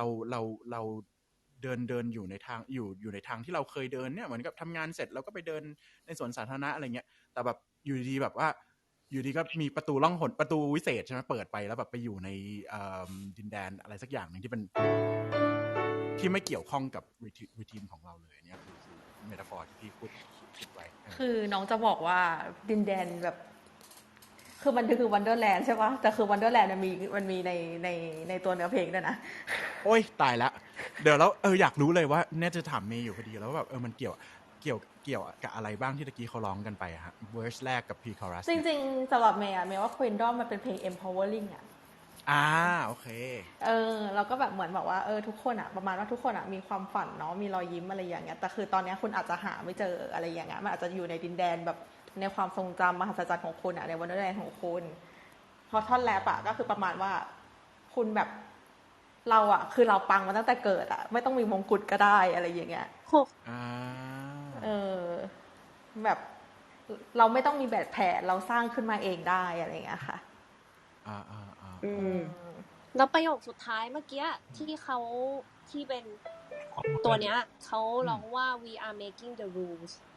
แบบเราโยนทุกอย่างมันทิ้งไปเราจะสร้างขึ้นมาเองนี่ไงก็เหมือนกับว่าเหมือนกับสังคมที่ตอนนี้แบบว่าเหมือนกับถ้าเกิดเราพูดถึงเรื่อง empowering เพศสภาพที่โดนกดในสังคมปัจจุบันอะไรเงี้ยเขาก็บอกว่านั่นนี่คือโลกใหม่ที่เราจะสร้างขึ้นมาอีกแล้วโลกใหม่อีกแล้วค่ายนี้มันเป็นอะไรกับโลกใหม่สร้างอยู่นั่นแหละไม่แต่ก็ถ้าเกิดว่าจะพูดให้คนข้างล่างเข้าใจก็คือก่อนหน้านี้คอร์ดมันจะอยู่แบบเดิมตลอดเลยก็เหมือนแบบอยู่ในโลกเดิมๆแต่อันนี้ก็คือช่างแม่งแล้วกูจะไปสร้างใหม่ของกูเองก็แบบอยู่ดีๆสดใสขึ้นแล้วก็เข้าท่อนฮุกโอเค cause we are queens and kings เนี่ยปะ The cause we are queen and king นี่คือเนื้อประโยคแรกของท่อนฮุกโอเคมาฟังนะเดี๋ยวพี่เอาเข้าไปนิดนึงแล้วกลับมานิดนึงโอเค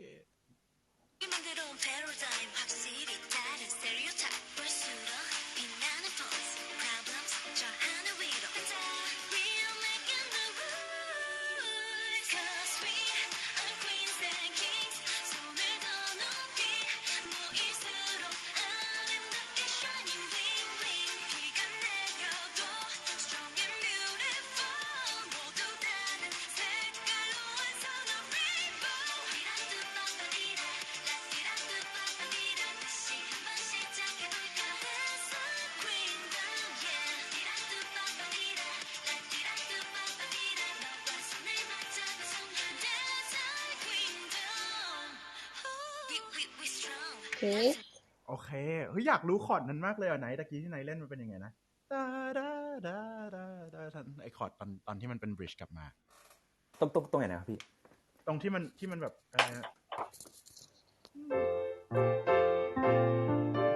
ที่มันแจ๊สนิดนึงแล้วมันบริดจ์กลับมาในช่วงท่อนฮุกแล้วป่ะครับตรงโคมาติกป่ะคะมันเป็นยัง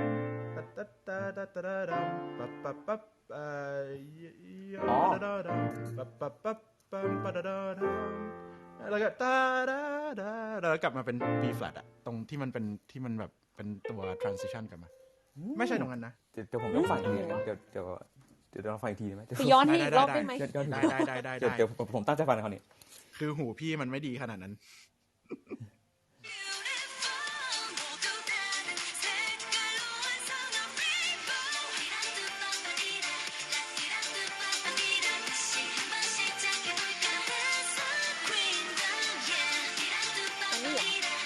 ใช่ตรงตะเกียยาดาดามน่าจะแค่โครมาติกแบบแค่นั้นเลยเหรอแต่ไม่ขนาดนั้นแต่ว่าคล้ายๆกับใกล้เคียงครับ ผมว่าไอ้คอร์ด C sharp minor ไม่น่าจะเป็น C sharp minor จริงๆแต่ว่าไอ้ตัว top note ที่เป็นตึ้งตึ้งตึ้งอันเนี้ยจริงคือที่มันยากสำหรับเราทั้งสองคนถึง3คนเนี้ยจริงๆเพราะว่ามันเป็นแบบมันเป็นคอร์ดที่แบบเหมือนกับมันเราดูโครงสร้างของคอร์ดได้ว่ามันเหมือนกับเป็นแค่โครมาติกลงมาเนาะแต่ว่าคือแบบมันจะมีสอดไส้ในข้างในที่แบบเหมือนกับเรากินขนมปังแล้วแบบไส้ในแม่งเป็นขนมปังแบบแบบ เหมือนเบอร์เกอร์ที่มีหลายชั้นอะ ใช่แล้วแบบมันจะเป็นคอร์ดอะไรแบบไม่ใช่คอร์ดนี้หรือว่าคอร์ดยังไงคอร์ดนี้ไม่รู้แบบนึกไม่ออกแบบอะไรที่มันแบบมีความแบบแจ๊สซี่ขึ้นมาซึ่งแบบไม่รู้ฟังไม่ออกจริงแต่ว่าชอบมากแบบมันมีความแบบเฮ้ยแบบตอนแรกมันสไลด์ขึ้นไปตอนนี้ก็เป็นอะไรแบบนี้เนาะใช่ครับมีแบบเปิดและปิดเนาะก่อนเข้าที่มันเป็นแบบมันเขาพูดว่าเรนโบว์เปล่าอ่ะไม่รู้เลยว่ะอันนี้ต้องถามเมย์ที่มันเมย์มีคำว่าเรนโบว์ไหมฮะใช่ใช่มันมีคำว่าเรนโบว์มันบอกว่าแบบเหมือนประมาณว่าทุกคนมีลักษณะสีสันของตัวเองนี่เขาก็คงพูดถึงเรื่องของ LGBTQ ใช่ใช่ใช่ใช่เท่อีกแล้วนี่ที่เขาบอกว่าแต่ละคนเป็นควีนเป็นคิงแล้วก็พอมารวมกันเราก็จะแบบว่าชายอีเวนต์ไรเตอร์อะไรเงี้ยโอ้ยคนลุกอีกฝน แล้วจะตกเราก็จะยังแบบสตรองและสวยงามงดงามมากแล้วก็เป็น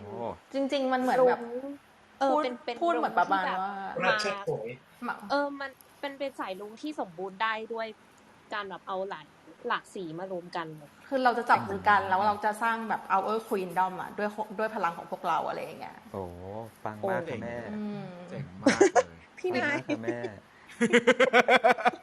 แล้วก็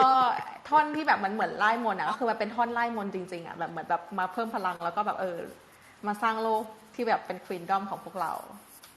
ตรงที่มอร้องมานะใช่ใช่ตูปปฏิดามันเหมือนไล่มนต์อ่ะคือใน MV อ่ะทุกคนเป็นแม่มดทุกคนเป็นแม่มดแล้วก็แบบอันเป็นคาถาไล่มนต์อะไรอย่างเงี้ยจะมีน้องเล็กอะที่เหมือนว่าเป็นแม่มดฝึกหัดเข้ามาใหม่อะไรอย่างเงี้ยค่ะแล้วก็แบบสอนอะไรเป็นพี่สอนเทรนแม่มดน้อยอะไรอย่างเงี้ยน่ารักดีสอนเป็นแม่มดเพื่อมาสร้างควีนดอมตั้งแต่แรกมาจนถึงตรงนี้มันก็ยังเป็นโน้ตอยู่ในแบบอยู่เลยเนาะแต่มันก็มีไอ้ตรงใช่ป่ะแล้วก็มีมันจะเป็นอีกเลเยอร์นึงที่มันสูงขึ้นมาใช่ไหมใช่แต่จริงๆมันไล่นะตอนแรกมันเหมือนกับที่สูงที่สุดก็คือตัวโดใช่ไหมแล้วอยู่ดีมันไล่ขึ้นมาเป็นมีเลยแล้วก็เป็นตัว F เท่ดีเหมือนกับมันค่อยๆไล่จากแบบverse เป็นแบบตัวแค่โดใช่ไหมแล้วแบบ pre-chorus มันเพิ่ม intensity จากการที่แบบโน้ตมันสูงขึ้นคือมีเลยนะแล้วตัวพอมา chorus มันเป็นฟาเรมันเหมือนกับค่อยๆให้มันแบบ crescendo มากขึ้น crescendo คือแบบค่อยๆดังขึ้นนะแต่ว่าอันนี้ใช้ในภาษาของความแบบrange ของการร้องมันก็ดังใหญ่ขึ้นด้วยเนาะน่าสนใจดีว่าเขาค่อยๆแบบแพลนตรงนี้ให้มันเกิดขึ้นเยี่ยมต่อแป๊บนึงนะโอเคอันนี้ตรงนี้ไล่มนอยู่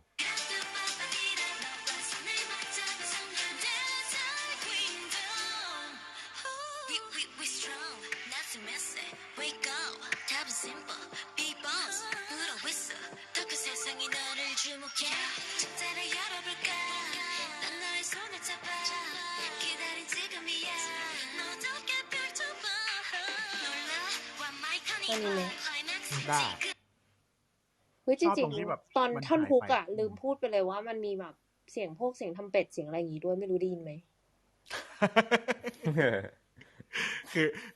คือมุกพลาดตรงที่ชวนนักเปียโน3คนมารวมกันทุกคนแบบฟังคอร์ด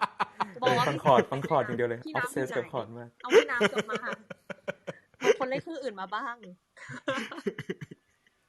ไม่พี่นายเขาก็ทำเพลงป้าไม่โอเคแต่ in defense คือมันไม่ใช่ทำเป็ดแบบทำเป็ดจ๋าคือมันเป็นเสียงเรียกว่าซินบลัสเนี่ยคือมันเป็นเสียงบลัสที่แบบเป็นซินเติมอีกทีก็จริงๆมันก็เป็นเสียงที่ใช้ในพวกแบบพวกซินป๊อปหรือว่าแบบพวกที่เป็นแบบเพลงที่มันเป็นลักษณะนี้ก็ค่อนข้างแพร่หลายพอสมควรครับเสียงซินบลัสซินสตริงอะไรเงี้ยใช่ก็เลยอาจจะมองข้ามหน่อยเพราะว่ากำลังว้าวกับฮาร์โมนีอยู่ถูกแล้วดีแล้วมุกเติมให้ไง อ๋อโอเคครับขอบคุณครับ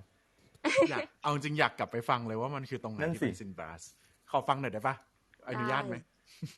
เอาเลย กลับไปตรงฮุกเนาะ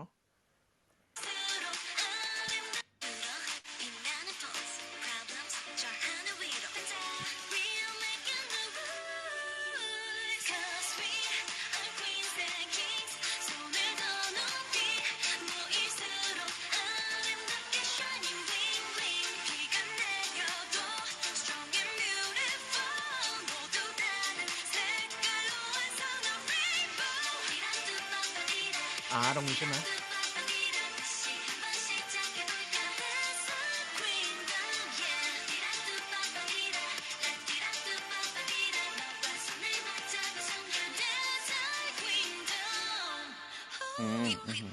เข้าใจละมันคือมันไปทับไลน์ของการร้องพอดีเนาะ ใช่ใช่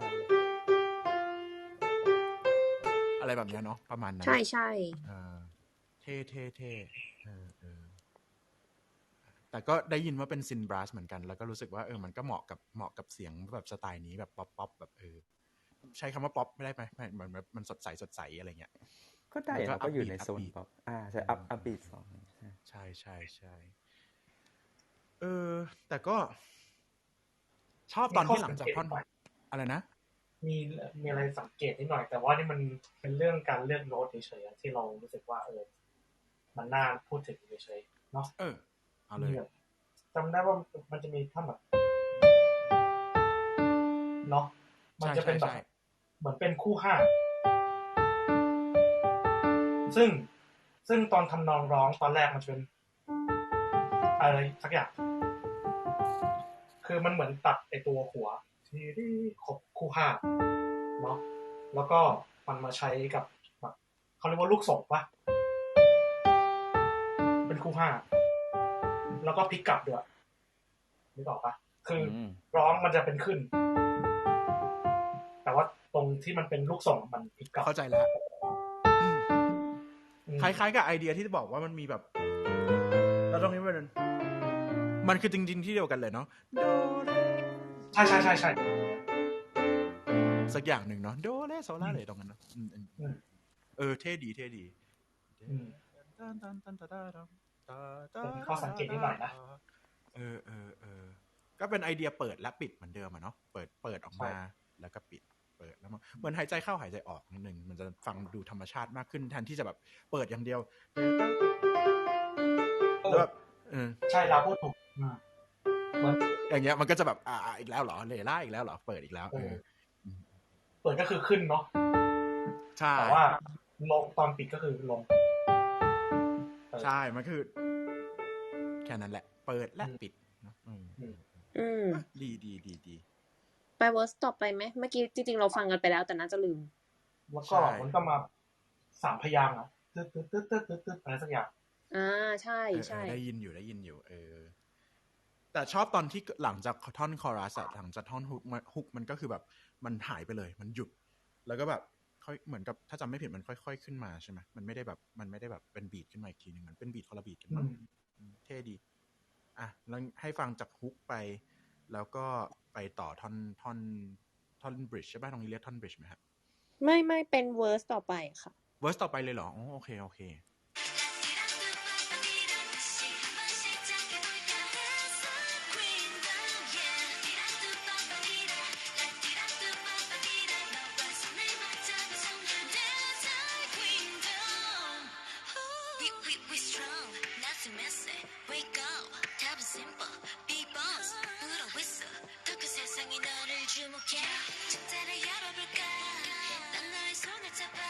3 เพลงรวม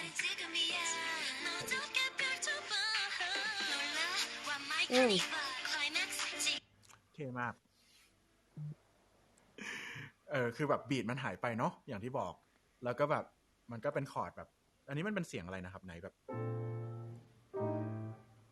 เล่นคอร์ดผิดไม่รู้ตะกี้จำไม่ได้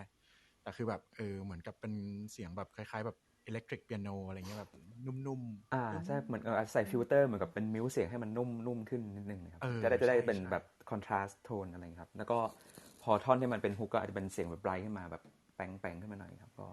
เ เป็นพวก EQ อะไรที่แบบโปรดิวเซอร์เขาก็เป็นทริคในการแบบสร้างคอนทราสต์ในเสียงครับผมเท่มากเลย ชอบที่แบบไอตัวป้ามปลาดับป้ามอันเนี้ยมันยังอยู่ไม่ว่ามันจะเมื่อไหร่ของเพลงก็ยังอยู่ตลอดไม่ว่าจะไปอยู่ตรงไหนก็ยังมีไอ้นี่อยู่ตลอด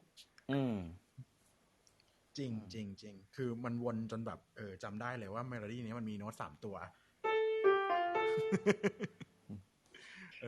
เหมือนเพลงอะไรรู้ป่ะพอพี่เล่นอย่างนั้นอ่ะเพลงของว่าแล้วเชียว ฉันว่าแล้วมันก็ไม่ใช่คีย์ขอโทษค่ะนี่ไงมันก็เพนทาโทนิกสเกลไงถูกต้องสเกลหญิงลีเหมือนกันอ่ะอันเดียวกันแต่ว่าไม่คือแบบกำลังคิดว่าแบบมันจะตะกี้บอกว่ามันวนจนเราจำได้แต่ว่ามันไม่น่าเบื่อเพราะว่ามันมาแบบมันซ่อนรูปมาทุกครั้งแบบอย่างตอนที่แบบเป็นซินบรัสอย่างที่ไนซ์บอกตอนอย่างที่มุกบอกตอนกลางเนาะก็แบบมันก็จะมาแบบตอนแต่ว่านักร้องก็ปุ๊บไล่มนอยู่คือแบบมันมีความแบบมาซ้อนกันเป็นเคาน์เตอร์เมโลดี้เล็กน้อยอะไรเงี้ยแล้วก็เปลี่ยนสีสันทุกครั้งอย่างซินบรัสมาตอนนี้เป็นเสียงแบบอิเล็กทริกเปียโนที่มิวเปียโนไปอะไรเงี้ยมันน่าสนใจตรงที่เขาเปลี่ยนคัลเลอร์เปลี่ยนสีสันของเครื่องดนตรีตลอดเวลาในการเล่นธีมนี้ด้วยเสริมจากของร้านนิดนึงมันมีตัว A ใช่ไหมแล้วแต่ว่าอะไรนะมันเปลี่ยนนิดนึงใช่ป่ะอะไรนะมันเปลี่ยนเครื่องดนตรีมันเปลี่ยนอะไรแต่ทีนี้อันนี้เขาก็เปลี่ยนจังหวะเนาะแต่ก็ยังเบสออนตัว A อยู่อะแต่ว่าพอเปลี่ยนมาเป็นสัมพยังสักอย่างจริงว่ะแล้วก็ยังอะไรสักอย่างจริงด้วยก็ยังอิงอยู่กับตัว A อยู่อะแต่ว่ามันเปลี่ยนแค่นิดเดียวคือจะบอกว่าทุกอย่างที่พูดเป็นตั้งแต่ต้นน่ะแม้จะยืนคอร์ดที่เดิม progression เดิมแต่ว่ามันเปลี่ยนริทึมนิดหน่อยแต่ว่าเบสตอนตัว A อย่างไอตอนที่เปลี่ยนจาก B flat มาเป็น B major ก็มีตัว A ก็เปลี่ยนนิดเดียวเหมือนกันเจ๋งดีเฮ้ยแต่ว่าอยากรู้เลยแบบไอความที่แบบใครสะท้อนใครไม่รู้หายแล้วที่เสียงเปียโนมันมิวไปแล้วไม่มีเสียงกลองตรงเนี้ยเขาพูดถึงอะไรอยู่อะทำไมถึงเขาต้องแบบหายไปแบบนี้มีอะไรที่แบบในเรื่องของเนื้อที่เขาแบบต้องการให้มันชัดเจนขึ้นไหมเพราะดูอย่างตัวอย่างครั้งก่อนแบบ Wavy หรือว่า NCT มีอะไรบ้างนะ127 Dream อะไรเงี้ยเขาก็จะมีการแบบว่าใช้ดนตรีในการที่เน้นคำขึ้นมาอะไรอย่างเงี้ยเนาะจริงๆเนื้อหาในเพลงมุกว่าไม่ได้มีส่วนขนาดนั้นโอเคแต่ว่าถ้าเกิดว่าไปดูใน MV อ่ะมันจะเป็นฉากโต๊ะน้ำชาที่เหมือนในชื่ออะไรนะ Alice in Wonderland อ่ะความแบบชิลลงมาผ่อนคลายนะพวกเราแบบแข็งแรงอยู่แล้วแบบทุกอย่างแบบมันซิมเพิลมากคือเน้นความซิมเพิลเนาะความแบบ แบบไม่มีกลองให้เต้นไม่มีแล้วก็แบบเสียงไม่มีบรัสคือปกติแล้วในดนตรีคลาสสิกเนี่ยบรัสเนี่ยคือเป็นเสียงของความเข้มแข็งใช่ไหมแล้วแบบเปียโนมิวต์เนี่ยคือแบบมันเป็นอีกแบบเป็นอีกสเปกตรัมหนึ่งเลยคือแบบอีกฝากหนึ่งของสเปกตรัมเลยคือแบบการแบบชิลกันแบบไม่ต้องไม่ได้แบบไม่มีความก้าวร้าวอะไรขนาดนั้นอะไรเงี้ยมันก็ถ้าเกิดกินจิบชาอะไรเงี้ยก็น่าสนใจดีว่าเขาเลือกที่จะใช้ภาพนั้น ตอนที่ดนตรีมันเขาใช้คำว่าอะไรดีอะเป็นสีพาสเทลมากขึ้นมันจะพูดว่าแบบมันลาเวลวันเดบุซี่ก็ยังไงอยู่ไม่ขนาดนั้นแต่ก็มันมีความแบบฝรั่งเศสละทำไมมุกก็แบบรู้สึกหลายรอบแล้วเหมือนเคยไปอ่านเจอเหมือนกันว่าดนตรีฝั่งเคป๊อปค่อนข้างได้รับแรงบันดาลใจจากคลาสสิคอลแบบ French classical music อะในเรื่องของคอร์ดของฮาร์โมนีอันนี้จริงๆแอบเห็นด้วยนะเพราะว่าอันนี้น่าจะรวมถึงญี่ปุ่นด้วยเพราะว่าจริงๆถ้าเราไปดูพวกหนังละครรักๆหรือว่าที่แบบดราม่าหน่อยอ่ะมันจะมีเรฟเฟอเรนซ์ที่เป็นเพลงจากพวก Debussy Ravel เยอะมากเลยในพวกหนังพวกนั้นเลยคิดว่าน่าจะแบบจริงอันนี้น่าจริงเผื่อคนข้างล่างสงสัยพี่ล่าขอ Debussy 1เพลงที่ทุกคนรู้จักค่ะแคเดลูนก็ได้โอเคแคเดลูนก็ได้นะโอเคแต่จะเล่นนิดเดียวพอใ ให้ทุกคนแบบไปฟังต่อคาเดรุนแปลว่าแสงจันทร์นะครับเขาแต่งมาจากกลอนที่เขาอ่านเกี่ยวกับเรื่องแสงจันทร์ตรงนี้แหละแบบเดียวนะเจอแล้วโอเคอะไรให้ imagine ว่าเหมือนกับเราอยู่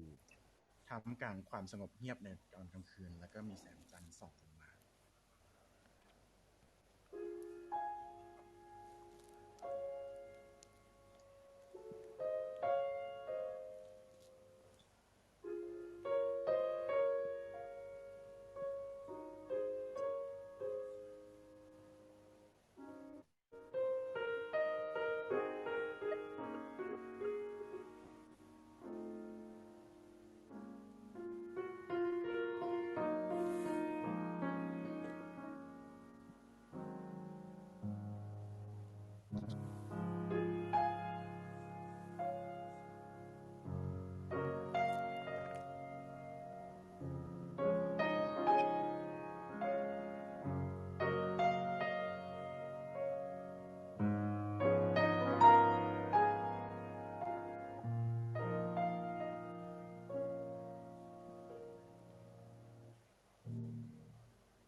เป็นท่อนแรกของคลาเดลูนนะครับแปลว่าแสงจันทร์ของสิ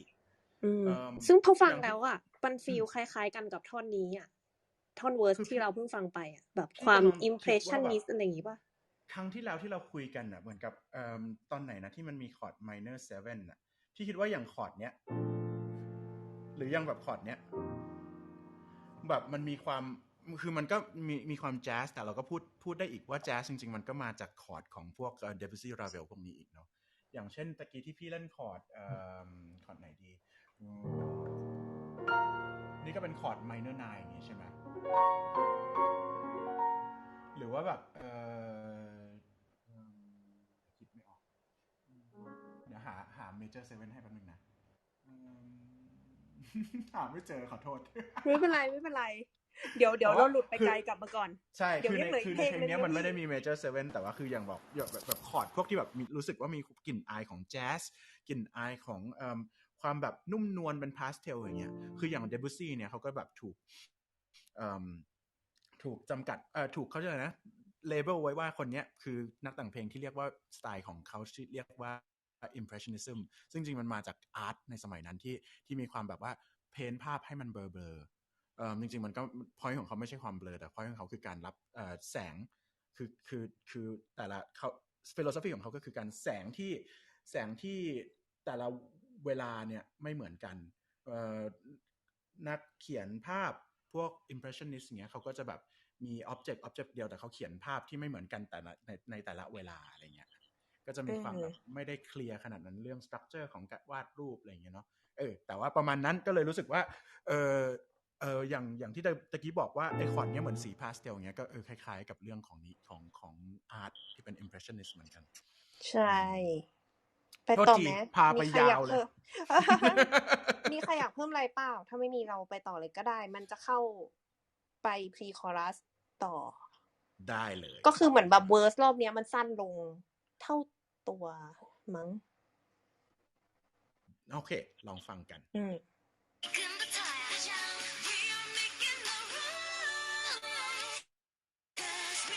อ๋อไม่ใช่เวิร์สพรีคอรัสมันเป็นพรีคอรัสตะกี้มันแบบเหมือนกับเวิร์สแล้วพรีคอรัสสั้นลงครึ่งนึงเราจะลองฟังตรงพรีคอรัสอีกรอบนึงไหมเพราะว่าพรีคอรัสรอบแรกอ่ะมันจะมีแรปก่อนนึกออกป่ะ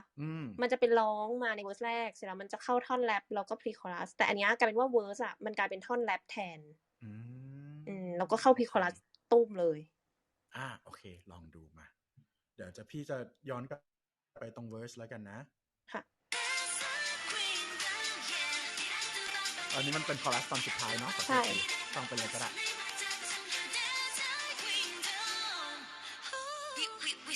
อันนี้เวอร์สเนาะ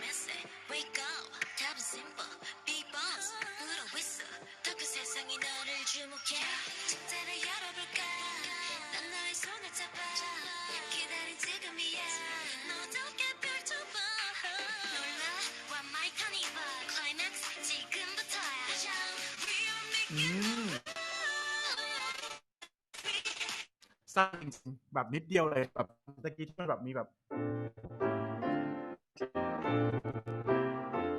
แล้วแบบตอนนี้ไม่มีแล้วมันเป็น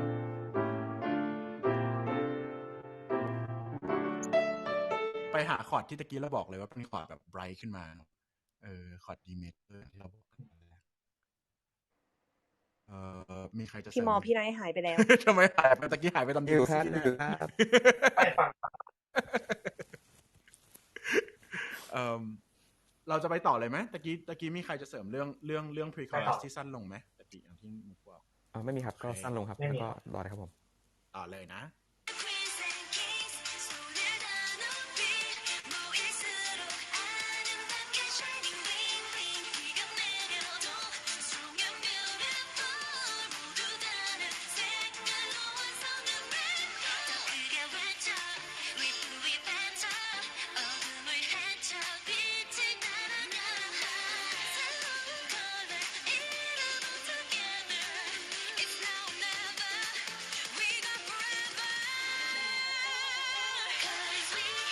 โอเค bridge ทุกคนว่าไงบ้าง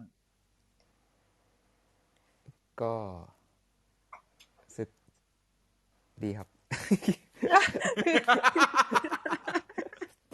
ไม่แต่พี่สังเกตป่าวว่ามัน powerful มีอะไรบางอย่างที่แปลก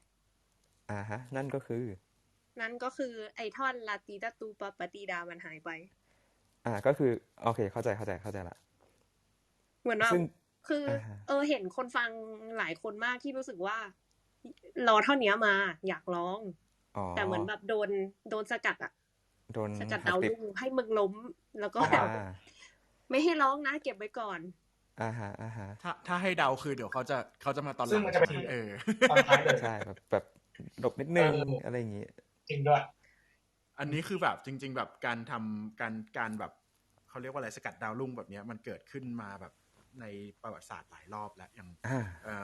นักดนตรีคลาสสิกอย่างแบบเบโธเฟนเงี้ยเขาก็ใช้แบบนี้เหมือนกันหรือโมซาร์ทอย่างเงี้ยคือมีการแบบว่าเฮ้ยมันคือการแบบทำให้ expectation ของเราไม่สมหวังอะแบบเฮ้ยมันเกิดอะไรขึ้นแล้วแบบทำให้เราลุ้นตลอดเวลาแบบเหมือนกับเป็น cliffhanger แล้วแบบตอนสุดท้ายเขาแบบเฮ้ยเขายังชั่วมันเกิดขึ้นอันนี้มันเหมือนกับเป็นการเล่นกับอารมณ์ของผู้ฟังนิดนึง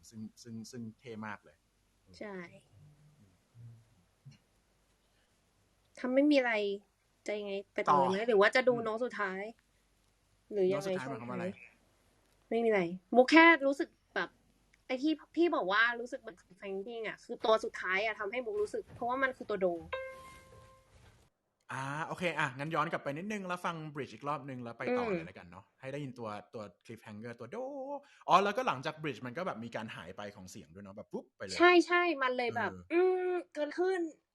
จริงแล้วก็จำได้ว่ามี counter melody เข้ามาเลย counter melody คือไอ้เดิมใช่ไหมไอ้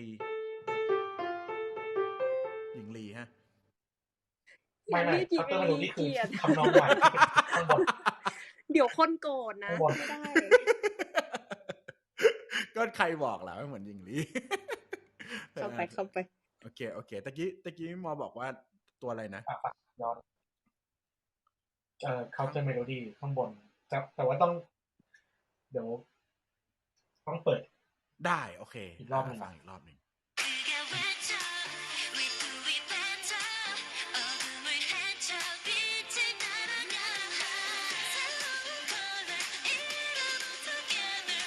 แล้วมึงนะขอหยุดได้ป่ะเมื่อกี้ได้ยินว่าทำนองตรงนี้มันไม่เคยมีใช่ไหมไม่เคยมีครับมันเป็นแบบแต่ว่าเหมือน4 บาร์แรกมันเป็นอย่างเงี้ยมันเป็นขึ้นแต่ว่าพอหลังจากนั้นมันลงมันเปลี่ยนแบบขึ้นลงแล้วนะเหมือนกับที่เราบอกกันตอนแรกที่มีโครมาติกขึ้นแล้วโครมาติกลงหรือว่าอย่างไอ้ตรงกลับเป็นโค คู่ห้าขึ้น แล้วก็คู่ห้าลง อันนี้มาอีกแล้วขึ้นลงอีกแล้วเจ๋งดี แล้วก็อีกกันส่วนทางกัน เยี่ยมสตรัคเจอร์เขาชัดเจนเลย ต่อ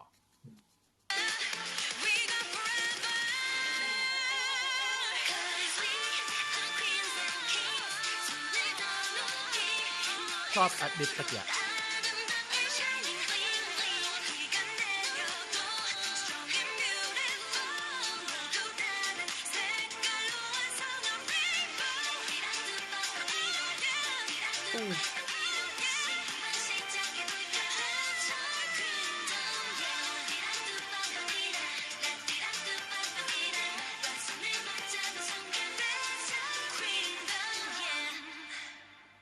ชอบตอนที่มันจบแล้วมันไปจบทิ้งคอร์ดสุดท้ายเป็นคอร์ดเนี้ย ใช่ ใช่ มุกอะรู้สึกว่าตอนฟังอะมันมีช็อตที่มันกระโดดขึ้นไปถึงโน้ตตัว F เยอะใช่ปะตัวเนี้ยหลายรอบมากก็แบบเฮ้ยมึงคงบอกกูแหละว่าอันเนี้ย key F major ผมมันแบบ F อยู่นั่นแหละ แต่แม่งแบบอยู่ดีๆก็จบอย่างนั้นอะ ใช่คือ จบแบบ อย่าง เหมือนเวลาดูหนังแล้วมันจบแบบทิ้งคำถามไว้ให้เราอะ เหมือนอะไรนะอะไรไอ Inception อะไรเงี้ย จบแบบไม่จบ มันเป็นเทคนิคให้เราร้องป้าต่อ ก็เป็นไปได้นะ เดินต่อ มันเหมือนกับว่ามันไม่จบแล้ว feeling เราคือมันเหมือนมันไม่ fulfill ขนาดนั้นจนเราต้องกลับไปย้อนฟังอีกรอบหรือเปล่า คือจริงๆอ่ะไอคอร์ดสุดท้ายที่เขาจบอ่ะที่เป็นคอร์ดเนี้ยอย่างที่เราบอกตอนแรกว่าคีย์เนี้ยมันเป็นคีย์อะไรกันแน่ F major หรือว่าคีย์ D minor หรือว่าคีย์ที่เขาโทนิไซส์แป๊บเดียวไป B flat แล้วมันจบด้วยคีย์ B flat จบด้วยคอร์ด B flat แบบทิ้งไว้แบบนั้นน่ะเลยกลายเป็นว่ามันไอคำถามเนี้ยมันยังโทนทิ้งท้ายอยู่ปกติแล้วเวลาฟังเพลงที่ไม่ได้มีเนื้อร้องอะไรเงี้ยเราจะฟังด้วยฮาร์โมนีเนาะสังเกตได้ว่านักดนตรี3คนที่โดนเทรนมาเป็นคลาสสิกเนี่ยก็จะรู้สึกว่าแบบเราจะได้ยินฮาร์โมนีชัดแล้วเราจะบ่งบอกสตอรี่ของเพลงเนี่ยจากฮาร์โมนีแล้วการที่ฮาร์โมนีเนี่ยการที่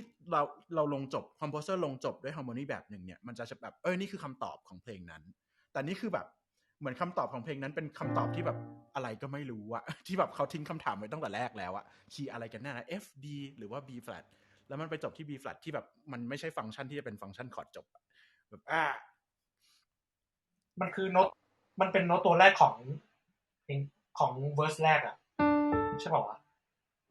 ใช่พวกเนี้ยเป็นคอร์ดแรกของเพลงด้วยป่ะใช่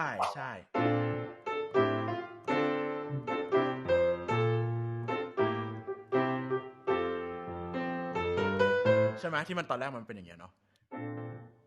เหมือนเพลงไม่ได้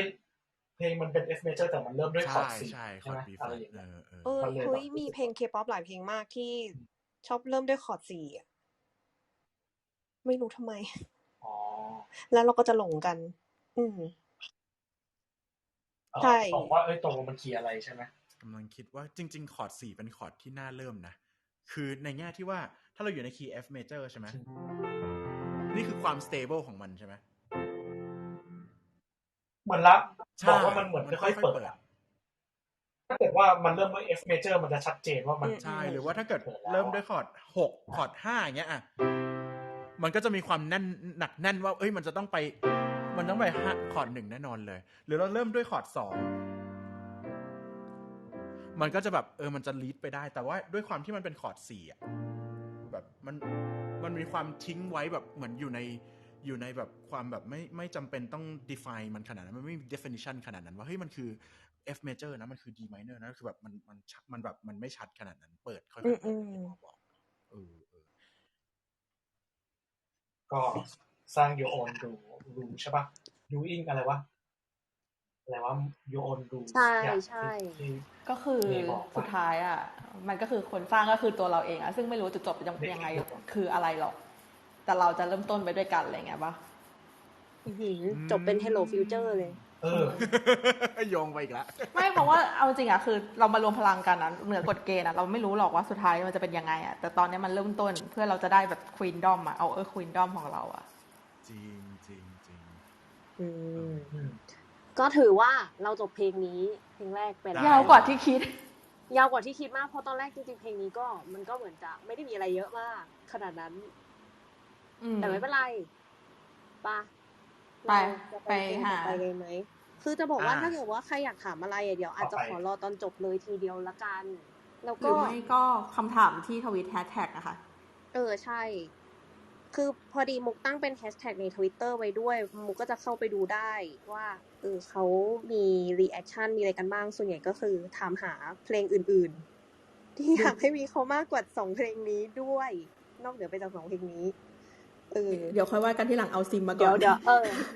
ปลายเพลงต่อไปมีชื่อเพลงว่าซิมซาลาบิม น่าจะเห็นชื่อจากชื่อห้องขับเฮาซิมซาลาบิม แล้วก็จะงงกับว่าซิมซาลาบิมแปลว่าอะไร คือซิมซาลาบิมอ่ะจะคล้ายๆลัตจีดาตูปาปาติดาเมื่อกี้ก็คือ มัน เป็น คือการท่องเวท เป็น ม คาน ต์ ถา อืม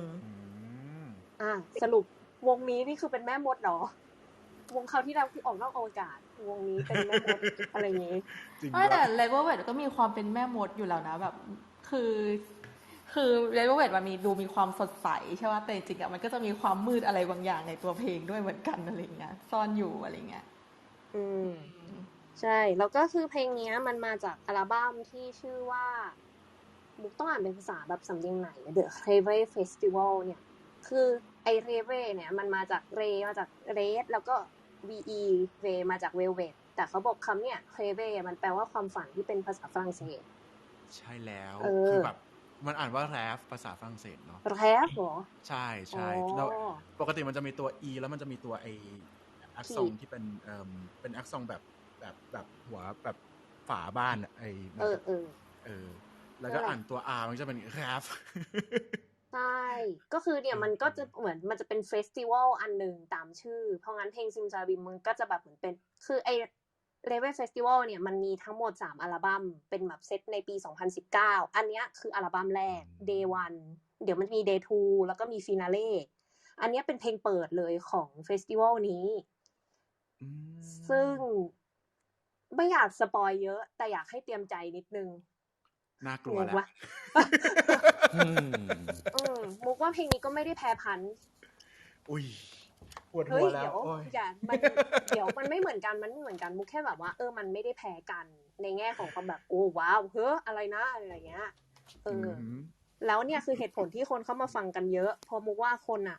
อยากรู้รีแอคชั่นของพี่ๆในเพลงนี้ โอ้โอ้ ตายละ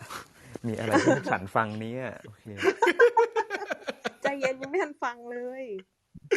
โอเคเราต้องเตรียมหู บอกเลยว่ามันยากมากเลยนะมันคนละหูเลยอะ คลีนหูก่อนค่ะพี่คลีนหูก่อนนะคะทำใจนิ่ง เฮ้ยพี่มุกชอบเพลงนี้มากมุกบอกก่อนมุกชอบเพลงนี้มาก คือตะกี้ที่พี่บอกปวดหัวไม่ใช่ว่าไม่ชอบพันช์นะคือชอบมันมากแต่ว่ารู้สึกมัน ๆรายละเอียดมันเยอะ เปล่าหรอกพี่ลาฟังเป็นแบบคนเล่นเกมไง ใช่ ใช่ครั้งก่อนเป็นงั้น โอเคมาหาน้องซิมกันเถอะ ซิมเซลบิมนะครับSM Town เนาะเหมือนเดิมโอเคเปิดแล้วนะ โชคดีตอนต้น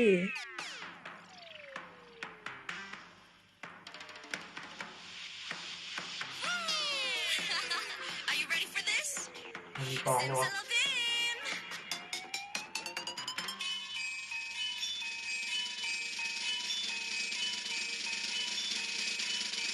I'm gonna 좁다 지치지 마 늘 바라봤자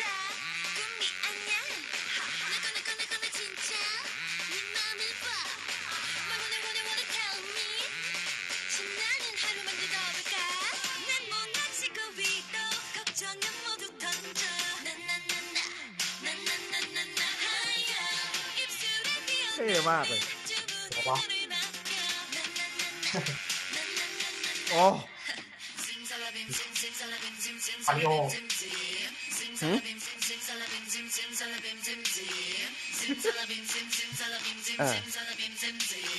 โอเค 어머 활짝 웃는 널 봐 너무 깜짝 놀랐지만 그게 바로 너야 주문을 외는 순간 누구든 행복해져 나나나나나나나나야 틀에 박힌 세상 속에서 길들여진 너의 마냥 덤덤 날 따라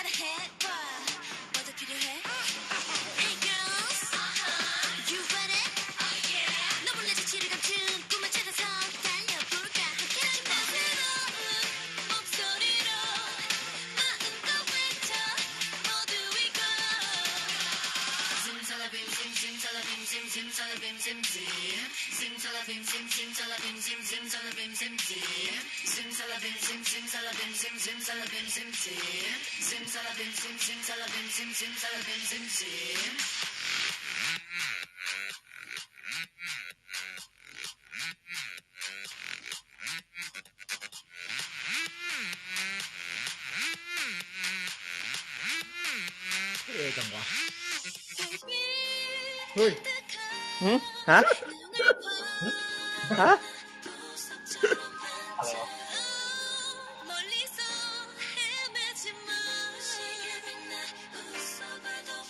หูหูหู ขอมากเลย เฮ้ย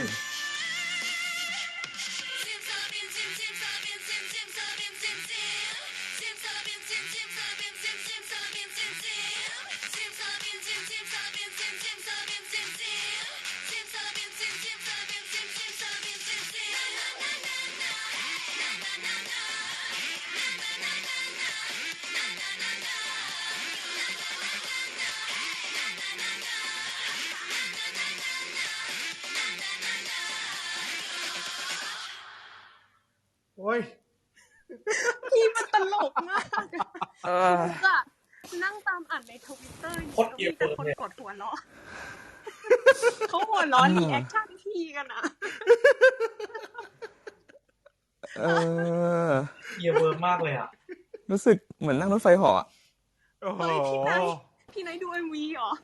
ไม่ได้ดู ไปหอจริง อ้าวชิบหาย จริงเหรอ ใช่ใช่ อ้าวชิบหาย จริงเหรอ มันไปห่อ โอ้โห ๆโอ้ยน้ำตาไหล โอ้ย โอ้ยตลก จะเริ่มยังไงดี ตั้งสติกันก่อนไหมคะตั้งสติกันก่อน มันเยอะมากเลยอ่ะไหนพูดก่อนเลยก็ได้ โยนเลยอ่ะพี่ละ โอเค พี่ เอา ละโย เอา น อันดับแรกนะ คือมันจะมีเสียงไอ้ที่แปลกๆที่แบบอยู่ตลอดเลยอะไม่รู้ว่าเสียงอะไรอ่ะที่มันตอนแรกมาแล้วเหมือนคล้ายๆมันเสียงง้างประตูแบบอะไรเงี้ย อ๋อ แต่พอข้างหลังมันก็ แนวนั้นปะ เสียงเหมือนเป็นมอเตอร์เสียงประตูเสียงอะไรสักอย่างอะคือเราเลยนึกไปถึงว่ามันมีนักแต่งเพลงเกมคนหนึ่งอ่ะชื่อมิกกอร์ดอนที่เขาทำเกมดูมอ่ะที่เขาไปแซมเปิลเสียงแบบเลื่อยไฟฟ้าไปแซมเปิลเสียงมันจริงแล้วก็เอามาใส่พีชเราใช้ในเพลงจริงอะไรเงี้ยนี่ก็เลยสงสัยว่าไอ้เพลงเนี้ยเขาไปเอาแซมเปิลเสียงอะไรมามันไม่น่าจะเป็นเสียงที่แบบปกติชาวบ้านเขาอ่ะมันคงต้องไปแซมอะไรสักอย่างมาแล้วใส่พีชแล้วก็เอามาใช้ในเนี้ยเพราะมันน่าสนใจมากเลยอยากรู้ว่าเป็นเสียงอะไรเหมือนกันนั่นแหละแต่นอกจากนั้นก็โอ้โหไม่รู้จะเริ่มไงดีอะ ไม่รู้จะเริ่มไงดีเลย เยอะเกินไป ขอพูดเป็นแบบว่าเป็นแบบย่อยๆได้ไหมคือมันจับอะไรได้เยอะมากอะคือมั เอาเป็นว่าเดี๋ยวเราช่วยเสริมกับหมอแล้วกันเพราะว่าเราถ้าเกิดเราต้องมาพูดอีกทีหนึ่งมันน่าจะแบบ น่าจะเยอะไปเหมือนกัน ใช่ๆค่อยๆบวกกัน ก็เหมือนเหมือนได้ยินเสียงสแนร์ใช่ป่ะแล้วก็จะมีเข้าร้องแบบปั๊ดๆๆๆอะไรสักอย่างมันเหมือนแบบพอร้องเข้ามามันก็ใช้โมทีฟหมายถึงว่าใช้จังหวะรัวๆเหมือนกับสแนร์ สแนร์ดำคือเหมือนเวลาไปวงโยแล้วมีตึกๆๆๆๆๆเนาะอะไรแบบเนี้ย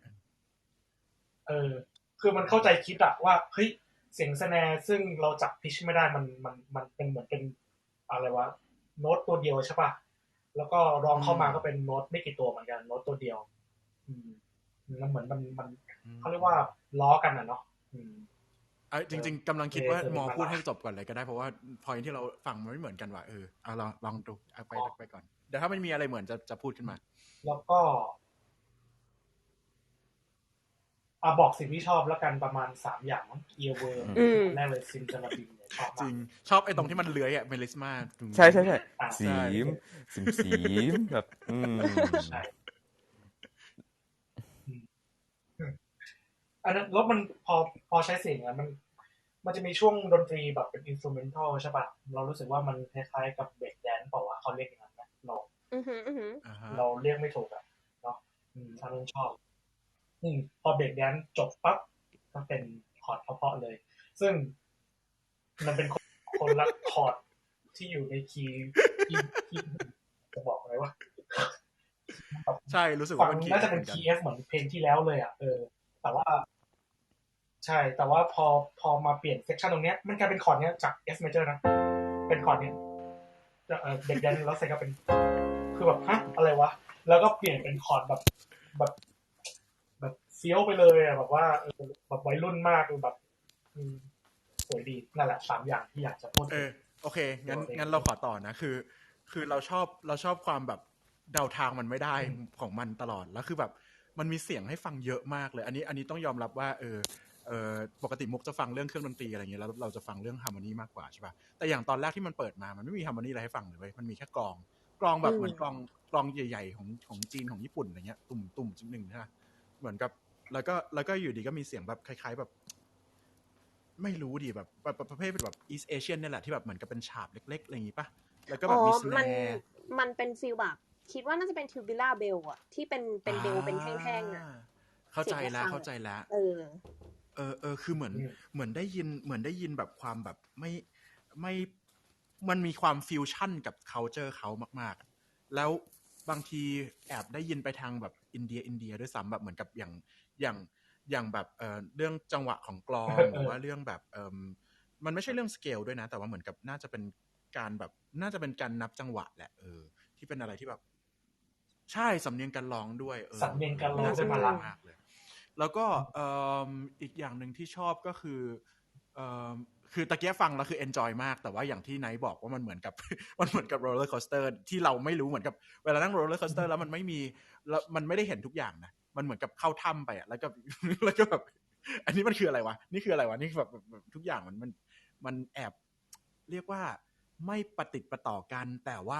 มันลงตัวกันยังไงก็ไม่รู้อ่ะอย่างที่มอบอกเองไอ้คอร์ด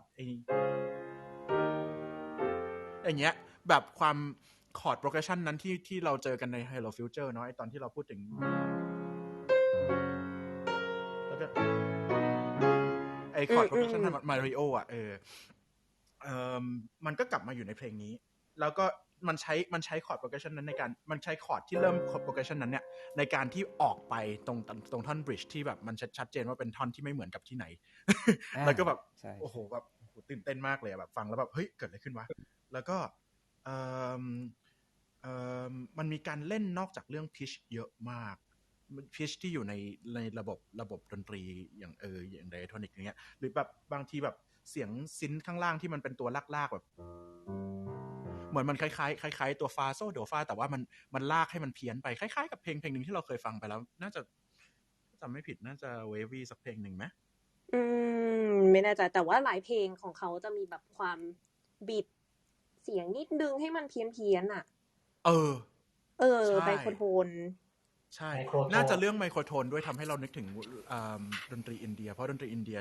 ใช้ไมโครโทนเยอะแล้วก็เหมือนกับไอการเอื้อนตะกี้เราใช้คำว่าเมลิสมานะเมลิสมาแปลว่าการเอื้อนเนาะภาษาไทยอย่างซิมซิลาบิมซิมซิลาบิมซิมอย่างเงี้ยไอการเอื้อนแบบเนี้ยก็แบบมันก็ characteristic มากๆกับเพล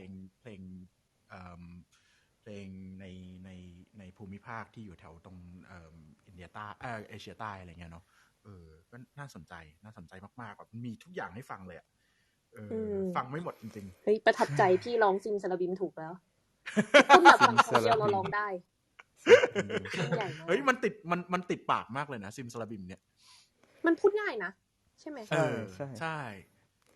ใครก็ช่างคิดเนาะคือคิดดูถ้าแบบคนปกติเราพูดกันอะซิมซาลาบิมซิมสีแม่งโคตรฮาเลยนะใครจะคิดว่าจะมาอยู่ในเพลงมันจะเวิร์กอะแบบมันตลกมากเลยอะซิมซาลาบิมซิมสีเนี่ยคือเราร้องเองแล้วแบบน่าเกลียดอะแต่อยู่ในเพลงแล้วดีอะไรวะมันบวกกับพวกแบบการใส่ริทึมการวางแผนของสตรัคเจอร์เขามันทุกอย่างมันแบบมันลงตัวมากเลยฟังแล้วประทับใจมากๆจริงๆอย่างที่มุกบอกว่ามุกชอบเพลงนี้เนาะชอบเพลงนี้มากแบบที่สุดของวงนี้เลยเอาจริงๆนะเท่าที่ฟังมาทั้งหมดอันนี้แบบรู้สึกแบบมันท้าทายความเป็นนักดนตรีที่สุดแล้ว ท้าทายกว่าพันช์แต่ว่าพันช์ก็อีกแบบนึงแต่ว่ามันท้าทายคนละแบบกันอะในแง่ที่ว่าพันช์พี่สามารถ relate ด้วยความเป็นแบบเกมเมอร์ได้ไงแบบเหมือนเคยเล่นเพลงเล่นเกมแล้วได้ยินเสียงแบบนั้นนะแต่อย่างซิมซาลาบิมคือแบบมันเป็นแบบมันมีหลายอย่างให้จับมากเลยแบบมันไม่ใช่แค่แบบคอนเท็กซ์มันไม่ใช่แค่แบบเกมอ่ะแต่มันเราไม่รู้คอนเท็กซ์เลยอ่ะเรียกมันว่าเป็นคือถ้าสำหรับมุกเลยอ่ะมุกเรียกมันว่าเป็นแรปโซดีได้ใช่ฟิลนั้นเลยปะอาจจะแบบไม่ได้ถึงขั้นมีแบบเปลี่ยนจังหวะอะไรขนาดนั้นแต่ก็ฟิลมันก็แรปโซดีมากเลยที่มัน มีเหมือนมีหลายเพลงในเพลงเดียวกันอะหลายสไตล์อย่างเงี้ย ใช่ Rhapsody เนี่ยก็อย่างที่มุกบอกว่ามันเหมือนมีหลายเพลงหลายสไตล์อยู่ในเพลงเดียวกันแล้วฟอร์มมันก็ไม่มีฟอร์มที่แน่นอนเนาะ structure โครงสร้างของเพลงไม่มีโครงสร้างที่แน่นอนถ้าเกิดเรา Rhapsody ที่ดังที่สุดก็น่าจะ Bohemian Rhapsody ของ Queen เนี่ยมันก็จะแบบ ใช่ อะไรก็ไม่รู้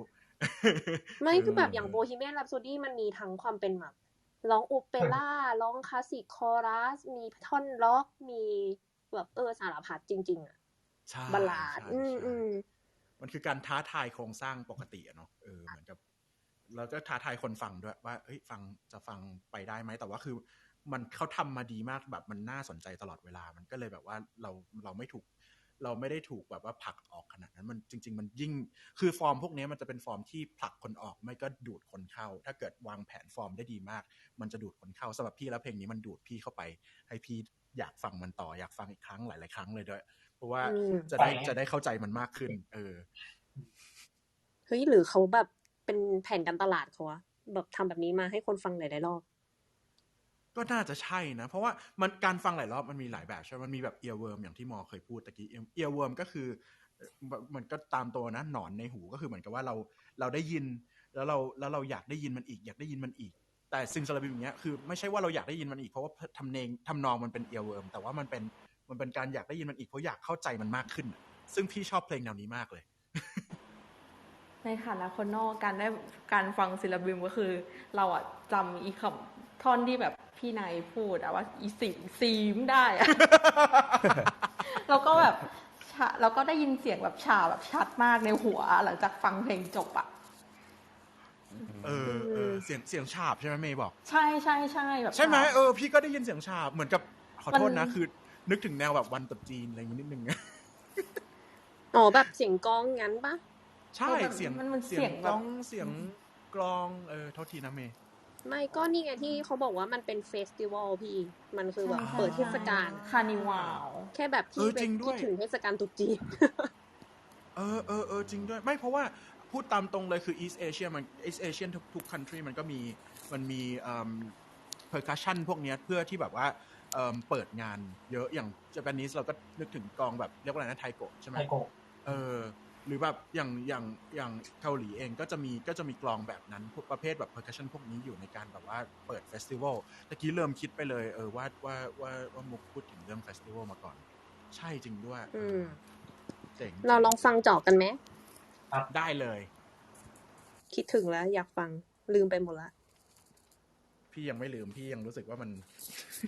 ตื่นเต้นไม่คือลืมมีอะไรบ้างวะลืมหมดแล้วเนี่ยเยอะเหลือเกินใช่มันเยอะมากเริ่มตั้งแต่แรกนะ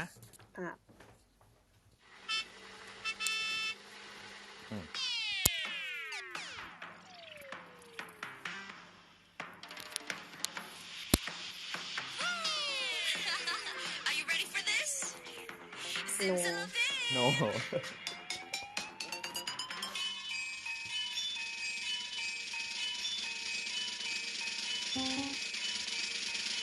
พอก่อน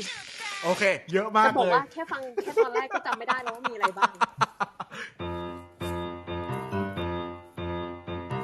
ใช่ไหมแล้วก็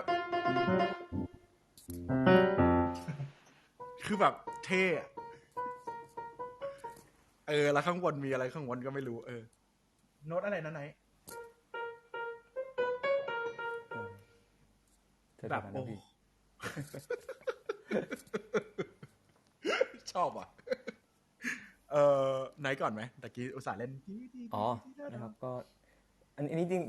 มันเดี๋ยวนะผมจำไม่ได้มันเข้าเพลงอย่างพี่อันเหมือนจะเป็นอินโทรอยู่เลยปะเหมือนมันยังมันแค่อินโทรเลยอินโทรพี่อินโทรมันดูเป็นก็ดูแบบว่าทำให้เรารู้สึกแบบเหมือนตั้งใจให้เรารู้สึกโอเวอร์เวมเหมือนกับว่าเราไปเจออะไรที่แบบมันว้าวแบบมันมีอะไรหลากหลายเต็มหมดเลยนะครับก็รู้สึกว่ามันก็ตื่นตาตื่นใจดีอย่างนี้ดีกว่าคำว่าตื่นตาตื่นใจดีกว่ามันดูแบบว่าเฮ้ยปุ๊บปั๊บปุ๊บปั๊บปิ๊บปั๊บอะไรเงี้ยจริงๆพี่นึกถึงอะไรรู้ป่ะพี่นึกถึง Stravinsky Petrushka ตอนเริ่มต้นที่มันเป็นแบบเหมือนเป็นฉากเปิดแล้วแบบมันแบบอยู่ในเทศกาลสักอย่างหนึ่งแล้วมันก็มีคนเต้นรำตรงนู้นมีคนเมาอยู่ตรงนี้มีอะไรเงี้ยแบบหลายอย่างมีหลายซีนอยู่ในซีนเดียวกันแต่ MV ก็เมานะอีกแล้วเอาอีกแล้วไม่ใช่คนเมานะก็คือแบบไม่ใช่คนเมานะแต่หมายถึงว่ามันตาลายอ่ะเหมือนไปอยู่ในโลกแบบ มิติอะไรสักอย่างหนึ่งอ่ะ อ่าฮะ มันเป็นสวนสนุกไงพี่แล้วมันก็เหมือนแบบเหมือนเป็นอีกมิติหนึ่งอ่ะโอ้ยชัดเลยสวนสนุกเข้าใจละโอ้โห โอเค อย่างเงียบกันสิ นะครับ คือก ำลัง รู้สึ นึกว่า พี่ เมื่อกี้เกิดอะไรขึ้นบ้าง มันมีเดี๋ยวนะ ใช่ มันเริ่มมาด้วยเบสแบบติ้วลงมาแล้วก็มีกองที่แม่งกองอะไรวะทอมเหรอหรือว่าที่ พี่ว่ามันใหญ่กว่านะ ฟังมันพอ มันฟัง เหมือน ได้ยิน ทอม แบบ ลูกใหญ่ๆปะ เออใหญ่ๆ อารมณ์แบบนึกภาพมาชิ่งแบนงี้ปะ น่าจะไม่รู้เลยอ่ะ ในสวนสนุกมันก็จะมีทอมเนาะ อ๋อ ทอมคืออะไรอ่ะกองแต๊กเหรอ ไม่ ทอมมันคืออะ เสีย ไรง จะ อ่ะ ทุกกว่า คล้ายๆแต่ เอ ให อ ญ่กว่า มันจะเป็นกองที่เสียงทุ้ม อ่า ทุ้มที่มันเล่นปอมทุ้มทุ้มทุ้มทุ้มทุ้มทุ้มอย่างเงี้ย อ๋อแต่ใน MV อะมันก็เหมือนมีกองคล้ายๆแบบแนวๆกองแต๊กอะลอยๆอยู่นะ มีตอนหลังมีด้วยตอนที่มันแบบก่อนจะเข้า อ๋อมันคือกองอันนั้นเหรอ มีกองแต๊ก อ๋อกองแต๊กใช่ไหมอืม แล้วมันจะมีทำนองแบบโน้ตเลยวะ อะไรสักอย่างอ่ะ ฟังไม่ทันเลย ฟังไปอีกรอบไหม ไอ้ฟังไม่ทันโน้ตเลยวะ เอาฟังอีกรอบแต่ แค่ แบบ อินโทรก็ฟังไม่ทันแล้วไม่ครบแล้วอ่ะโหดจริงอ่ะ อีกรอบแต่สั้นกว่านั้นไหมพี่เปิดยาวไป โอ้โห ได้ ต้องสั้นกว่านี้ แค่จะบอกว่าตอนแรกสุดอ่ะพี่ได้ยินตึงแบบมันมีเสียงตึกอะแล้วพี่แบบนึกถึงแบบชื่อวงขึ้นมาคือ Red Velvet มันเกี่ยวกันไหมมันเหมือนกับเป็นคล้ายๆเป็นแบบจิงเกิลของเขาไหมเขาเคยใช้อันนี้ที่อื่นไหม ไม่ อย่างเนี้ย ไม่ใช่ อันนี้เสียงแต่เฉย ใช่เสียงโทษทีตะกี้พี่พูดเป็นเสียงกลองแต่ว่าเสียงแต่ว่าคือได้ยินเป็นตึ้งตีใช่ไหมก็แบบเหมือนกับเป็น Red Velvet อย่างนี้ปะ ๆโห แอบเข้าใจว่าเป็นอย่างนั้นนิดนึง มุกไม่เคยคิด อาจจะมีคนคิดก็ได้ ไม่รู้ พี่อาจจะคิดอยู่คนเดียวขอโทษอ่ะฟังต่อนะหลังจากตีตะกี้นะ ก็ดีไปหมดอันนี้คือทอม เท่านั้นก่อนได้ไหม ตะกี้คือมุกได้ยินทำนองอะไรเหรอ อันเนี้ยที่มุกเล่นน่ะ ที่เพิ่งเข้ามาเมื่อตะกี้เลย ใช่ อ๋อ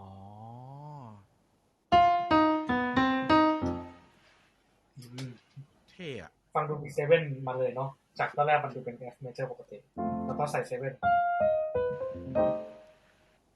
คือแบบมันด้วยความที่มันไม่มีคอร์ดด้วยซ้ำมันเป็นใช่ป่ะแล้วคือแบบมันแบบมันเหมือนกับมันแอบกวนตีนนิดนึงอ่ะกวนๆแบบเราไม่รู้ด้วยซ้ำว่ามันคือ เฮ้ยใช่นึกถึงพวกแบบเพลงการ์ตูนทอมแอนเจอรี่แล้วมันจะมี ใช่ไหม ท่อนที่ช้าลง มันจะใช้อันนี้เดะเลยอ่ะ ใช่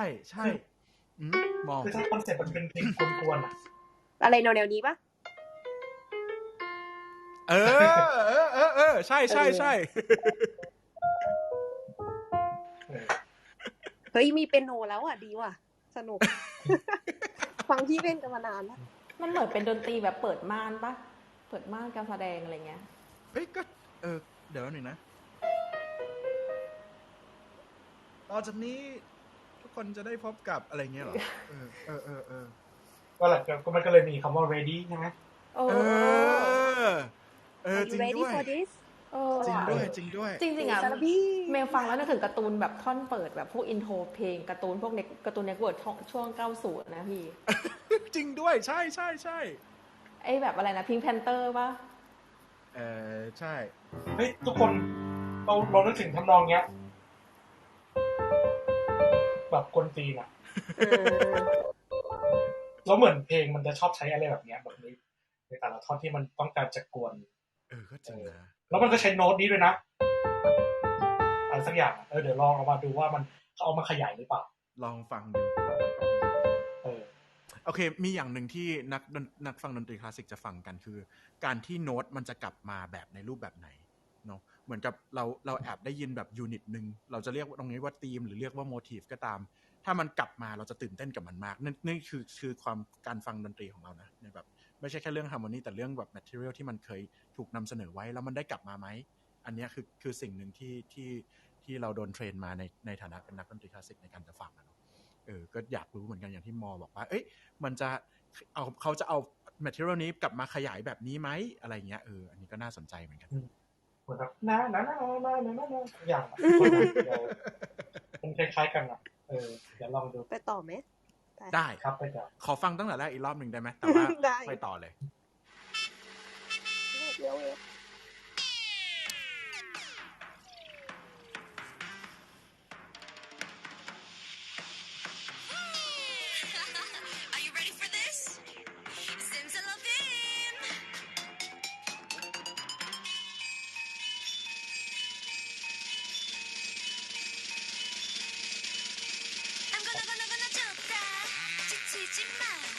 พอก่อน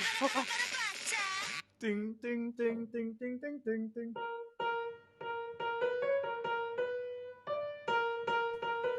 โอ้มันโน้ตนี้เลยเหรอมันเหมือนแบบพอมันเป็นเบลอ่ะมันเป็นใช่มันมีฮาร์โมนิกเยอะใช่ไหมมันเหมือนกับว่ามันจะเพี้ยนมันไม่ได้อยู่ในจูนนิ่งเดียวกันใช่มันเหมือนจะเพี้ยนไปมันรวมความเป็นโครมาติกเนาะไม่ใช่ไมโครโทนไม่ใช่พิชตรงปกติจริงเลยใช่แต่มันฮาร์โมนิกโทนเยอะฟังแล้วนึกถึงเพลงโตเกียวดิฟมันมีเพลงชื่อโตเกียวดิฟมันจะมีอะไรคล้ายๆอย่างนั้นครับโอเคต่อเลยมีคนบอกว่าเมโลดี้ตอนต้นเพลงมันน่าจะมาจากพวกแบบเซอร์คัสธีมสองละครสัตว์ก็เป็นไปได้จะบอกว่าตะเกียได้ยินแล้วก็เป็นด้วยนะหลังจากนั้นนิดนึงจะมีแบบใช่ก็ตามที่มุกบอกมันแยกกันเนาะมันก็โน้ตเดียวกับที่มุกเล่นเป๊ะเลยเหรอใช่โอ้เฮ้ยมุกเป็นมันจริงๆมันก็คือคอร์ดได้แล้วแหละเหรอเดี๋ยวได้หนึ่งทำนองจะบอกว่ามันคือคอร์ดนี่มันคือคอร์ดF dominant 7 F7 เนาะแล้วมันแบบเหมือนมันกวนด้วยการที่แบบว่าจะลงโน้ตตรงๆไหมเนาะเหมือนแทนที่มันจะเป็นใช่ไหมถูกต้องใช่มันก็เลยเพิ่มเหมือนถูกต้องเหมือนเล่นโน้ตผิดแล้วตรงนี้ก็เหมือนกัน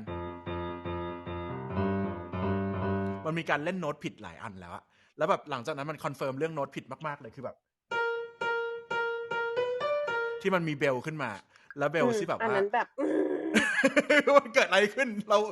ราเข้าใจอะไรผิดหรือเปล่าเพลงนี้มันอยู่ในคีย์ไหนกันแน่นะอะไรเงี้ย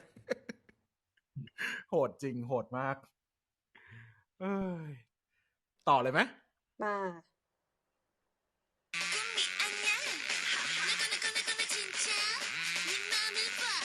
เนี่ยไอเสียงเลื่อยใช่ไหมมันคล้ายเสียงเลื่อยเสียงอะไรไม่รู้อ่ะมันแบบมันคือแค่ F กับ F เลยปะแล้วมันอยู่มาเรื่อยๆเลยอ่ะมันเป็น F ที่มันกลิสเซนโดขึ้นไปปะกลิสเซนโดคือการแบบเหมือนกับค่อยๆเลื่อนทีละโน้ตแบบไมโครโทนปามแบบเหมือนกับเมาๆนิดนึงอ่ะเท่ช็อกแล้วจริงๆมันก็เน้นตัวไฟล์เยอะมากเลยนะสักอย่างหนึ่งอ่ะมันเหมือนกับฉันบอกว่าจริงๆโน้ตเนี้ยเป็นโน้ตหลักนะจริงๆแล้วอ่ะจริงๆแล้วก็อยู่ดีก็แบบอะไรก็ไม่รู้แล้วก็กลับมาแบบอย่างเงี้ยแบบโน้ตที่เป็นตัว F เหมือนกันแต่ว่าเป็น F ที่แบบเลื่อนขึ้นเลื่อนลง glissando ให้เรารู้สึกมันแบบมันไม่ค่อย stable เท่าไหร่อ่ะจริงๆนี่ยังไม่รู้เลยนะว่ามันขึ้นต้นมาเขาร้องเกี่ยวกับอะไรแต่ว่าเดี๋ยวฟังให้จบเวอร์สแรกก่อนแล้วเดี๋ยวให้เมย์พูดให้เราฟังหน่อย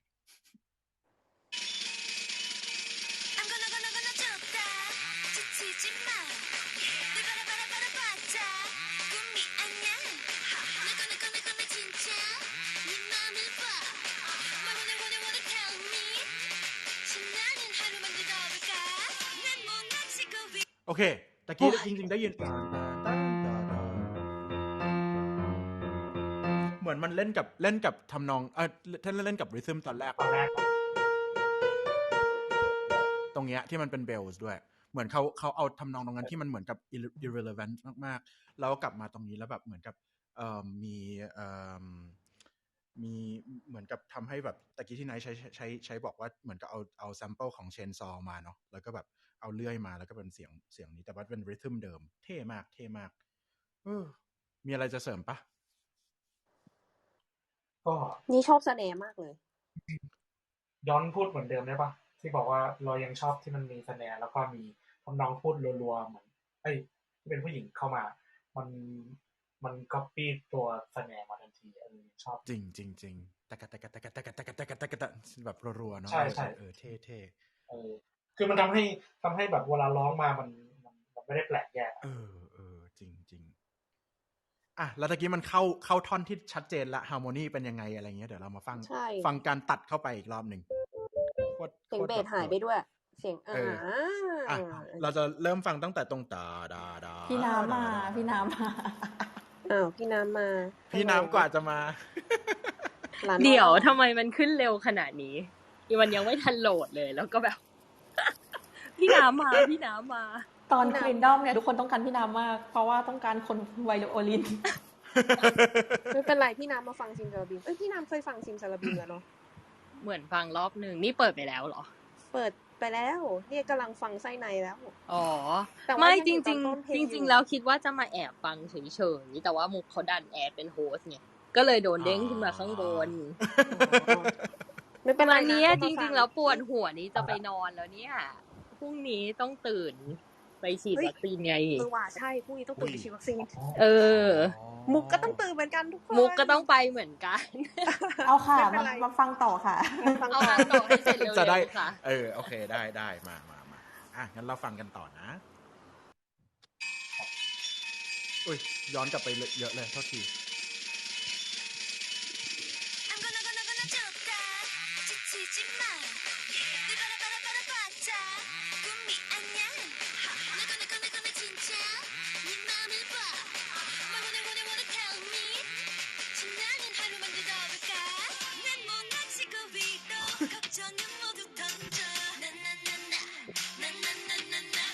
โอเ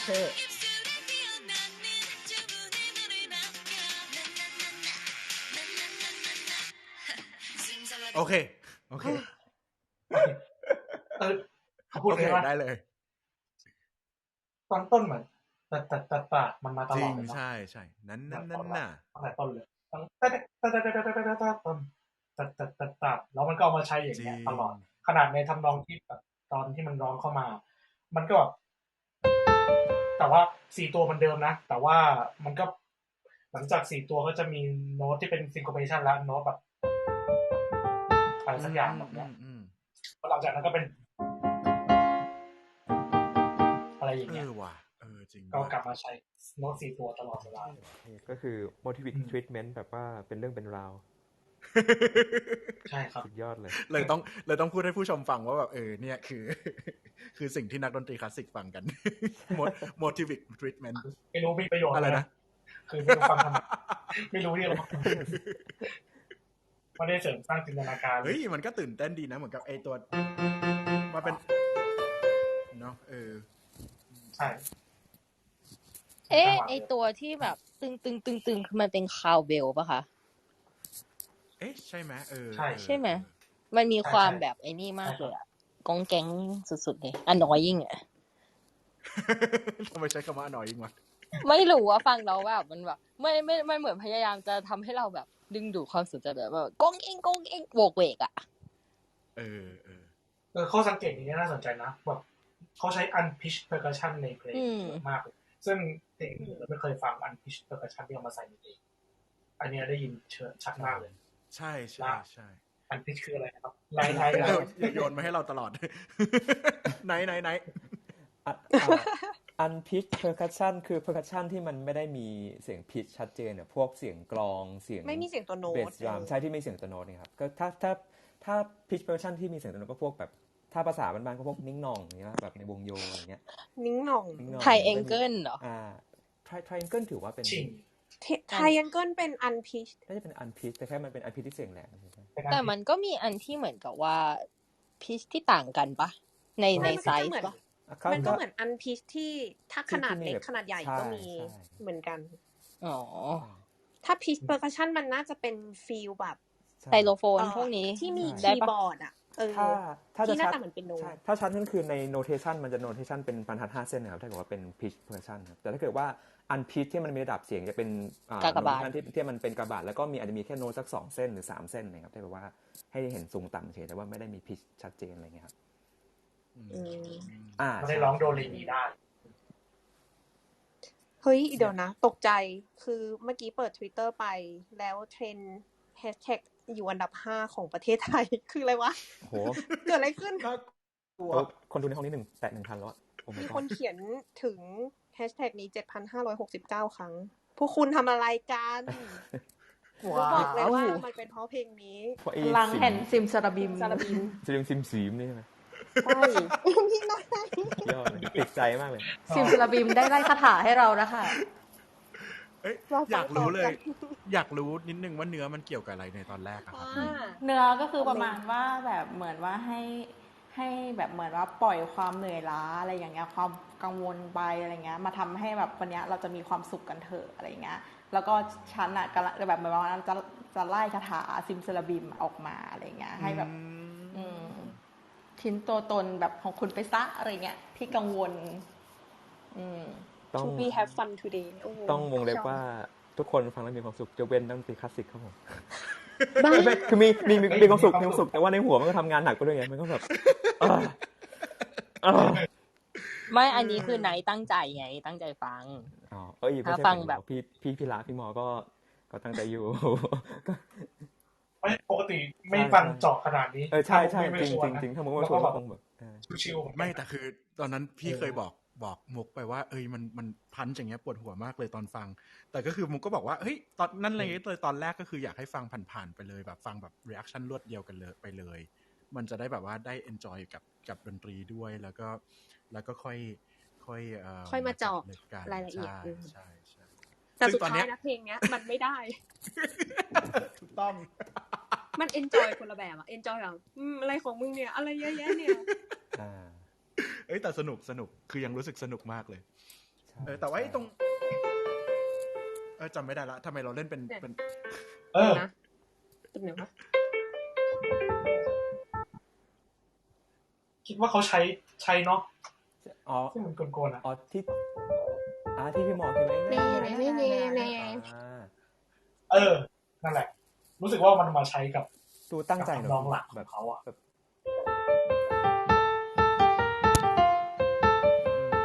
คือเอาจริงๆถ้าเกิดเราคิดถึงเรื่องว่าตอนแรกมันแบบมีความแบบกวนตั้งแต่แบบ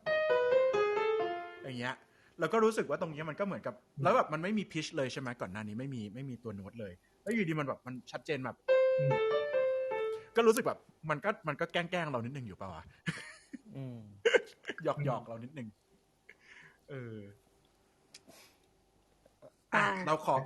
ขอ pre chorus เข้าหามันเรียก pre chorus ได้ใช่ไหม chorus คือ sim และ sabrim ใช่ไหมใช่ค่ะ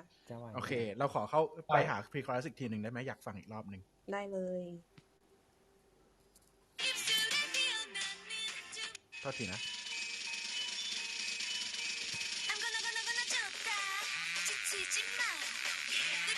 ตรงนี้เรียกมันว่า verse ได้ใช่ไหมอันนี้ verse ใช่เปิดโน้ต4 ตัว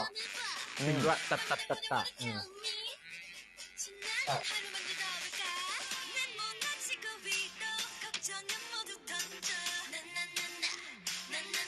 ตัวอีกแล้ว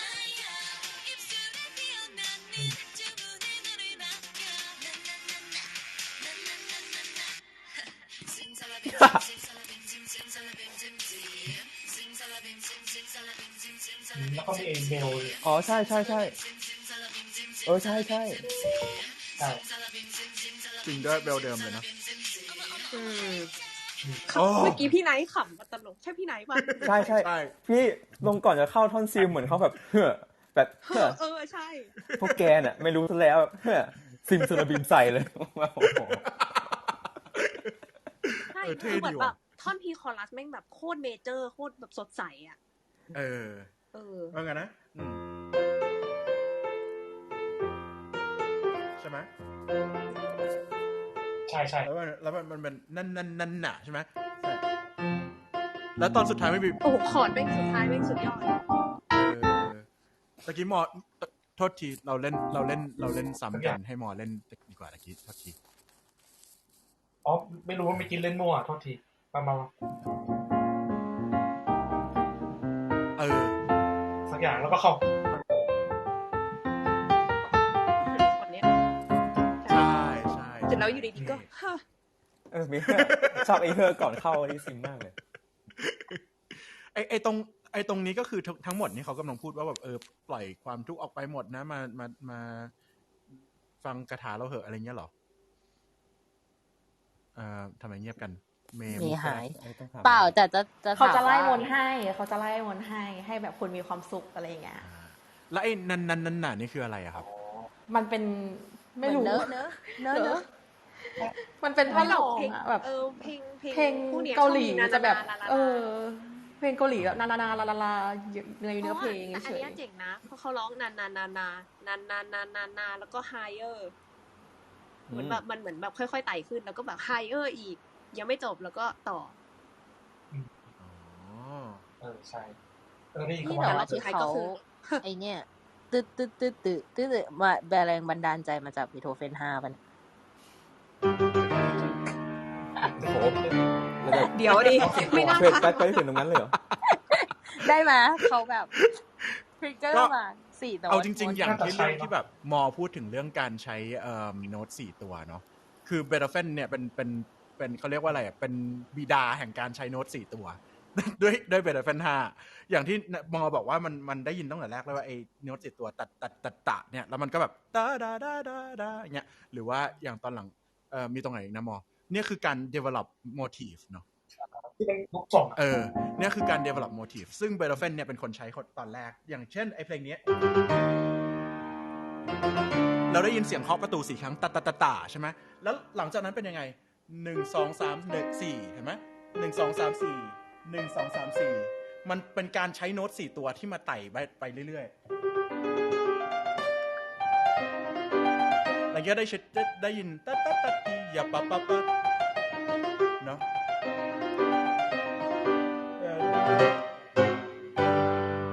1 2 3 4นี้ได้ไงวะขอโทษไม่ขอโทษที่ลากไปถึงเป็น5เดี๋ยวใครลากนะทำไมพี่หางกระต่ายมาด้วยโอเคฮัลโหลสวัสดีค่ะวันนี้ไม่ได้มาตี 3วันนี้มาเร็ววันนี้มา 5 ทุ่มไม่เผื่อพี่หางกระต่ายฟังแล้วอยากพูดอะไรบอกได้นะโอเคได้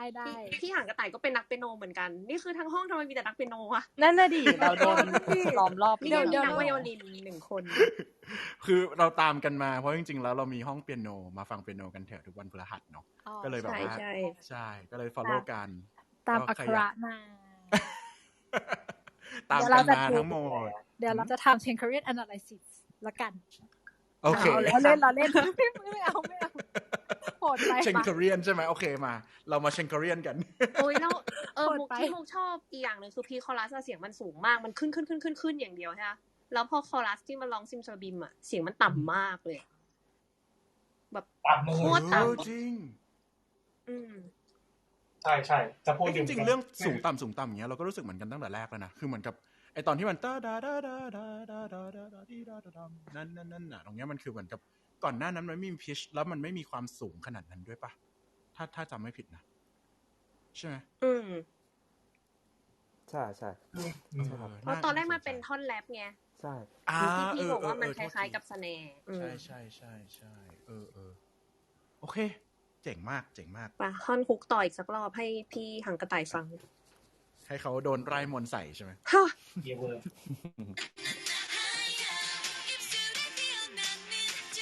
อันนี้คือซีคอรัส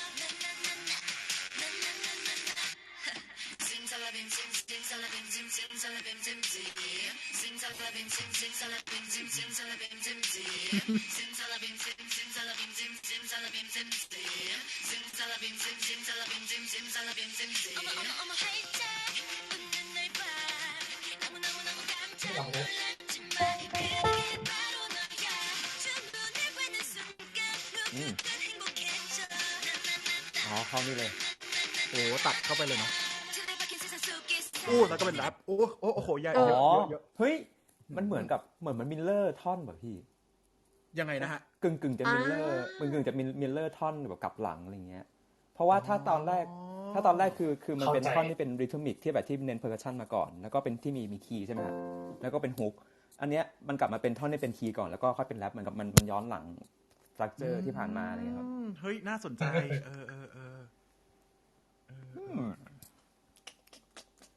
แต่กี้พยายามคิดถึงเรื่องแบบซิมซาลาบิมอะตอนที่เขาลองซิมซาลาบิมซิมเป็นโน้ตอะไรนะเหมือนกับเป็นโน้ตที่มันไม่มันคือมันตอนที่อะไรนะ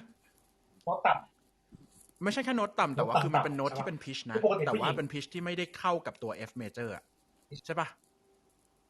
ซิมซาลาบิมซิมซาลาบิมซิมซาลาบิมซิมใช่ไหมแล้วคือมันมีคาวเบลอย่างที่น้ำแล้วมันคือไม่ใช่แค่คาวเบลรู้สึกแบบได้ยินเหมือนกับไอ้ตอนแรกที่มันมีเบลขึ้นมาข้างบนที่เราหากันไม่เจอว่าโน้ตอะไรอ่ะเนาะไอ้ตรงนั้นน่ะมันเราเลยรู้สึกแบบเหมือนกับเป็นดนตรีศาลเจ้านิดนึงอ่ะเหมือนกับมันมีความแบบเราไ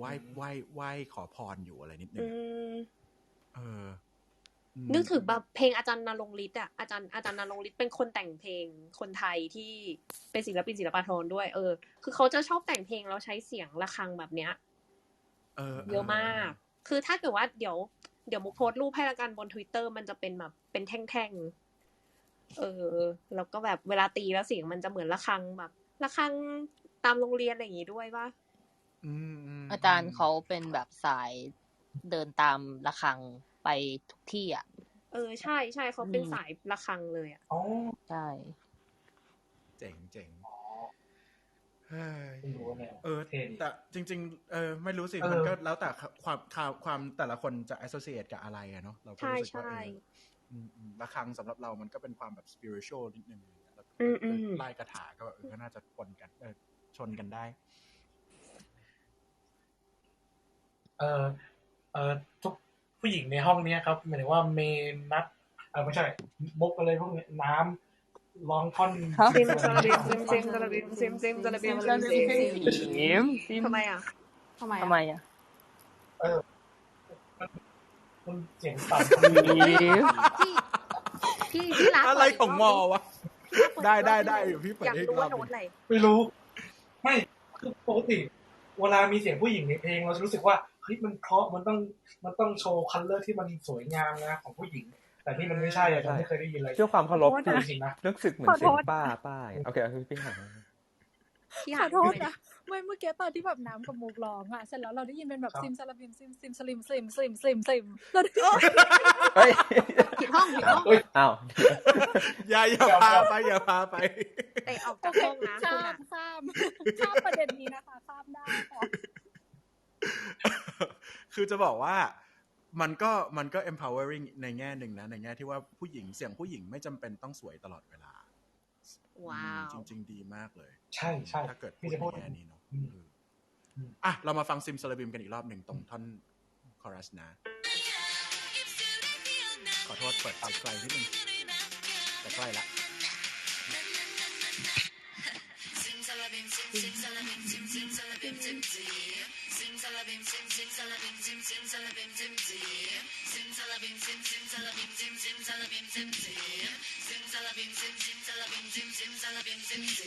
ขอพิชกันใครได้พิชตะกี้ B flat ป่ะB flat กับ A F แต่โน้ตตัวสุดท้ายอ่ะไม่ได้ไม่รู้ตัวอะไรมันกรีซด้วยไง E F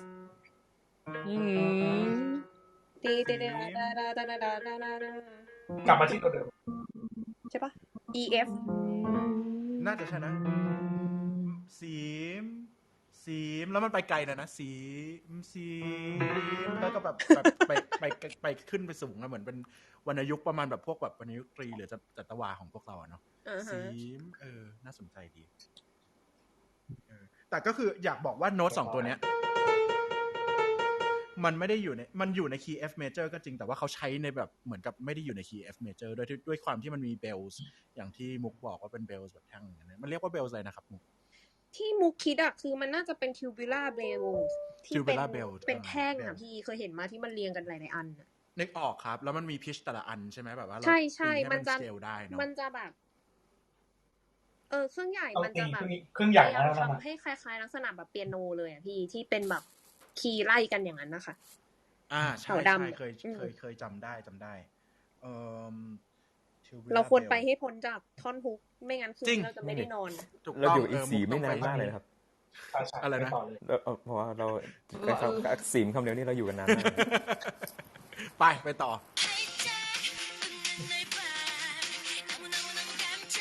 ใช่ คิดเหมือนกันเลยมอตะกี้มอเล่นหรือว่านายเล่น พี่หมอครับพี่หมอ คือมันมาจากไอ้ตรงเนี้ย คือตอนแรกที่มันขึ้นมาเป็นไอ F major 7 F7 ใช่ไหมแล้วคือมันก็ในคีย์นี้มันไม่ควรจะมีตัวมี flat แต่พอมันมี flat ปุ๊บคีย์นี้มันจะกลายเป็นไอคอร์ดนี้มันจะกลายเป็นคอร์ด F7 แล้วไอตะเกียแบบมันชัดเจนว่าเขาต้องการแบบแตะไอตัวนี้อีกทีหนึ่งอะอย่างที่เราบอกว่าที่เราฟังกันว่ามันเกิดอะไรขึ้นมาก่อนหน้านี้เราจะมาดูต่อว่ามันเกิดอะไรขึ้นอ่ะไปต่อขอโทษ เฮ้ยจะบอกว่าแป๊บนึง ได้ เปล่าพี่น้ำจะขอตัวไปนอนก่อนเพราะปวดหัว แง่โอเค ค่ะ ก็เดี๋ยวขอลาก่อนเดี๋ยวอาทิตย์หน้าไม่เบี้ยวอาทิตย์หน้ามา ได้ พี่ เลย น้ำ ได้ โทร เล ปลุก ย ผมด้วยดีพรุ่งนี้ไปฉีดวัคซีน ไปกันกี่โมงอ่ะ เช้า ไปเช้าแบบออกแบบ9:30อะไรอย่างเงี้ยค่ะ ไม่รู้คนเยอะหรือเปล่าต้องไปรอ ต้องไปรอชะตากรรมดูค่ะ ป้องกันเรียกว่าอะไรป้องกันดีๆใส่หน้า ค่ะ กากกัน ขอบคุณมากค่ะ ขอให้ได้ฉีดวัคซีนเร็วๆนะ ค่ะ เจอ ขอบ กันพ คุ รุ่ ณ งนี้ ค่ะ จ้า จ้าบ๊ายบาย ขอให้ ค่ะ ไม่มีอาการข้างเคียงค่ะ บ๊ายบายค่ะ อ่ะเราไปต่อไหมมุกมีอะไรเสริมไหมครับ ไม่ค่ะไปเลย โอเค ใช่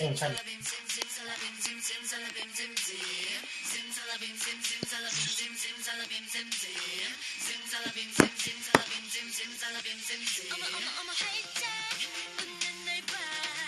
너무너무너무 깜짝 놀랐지만 그게 바로 너야 주문을 외는 순간 누구든 행복해져 나나나나나나나나야 틀어박힌 세상 속에서 길들여진 너 매일마냥 덤덤 날 따라해봐 뭐더 필요해 Hey girls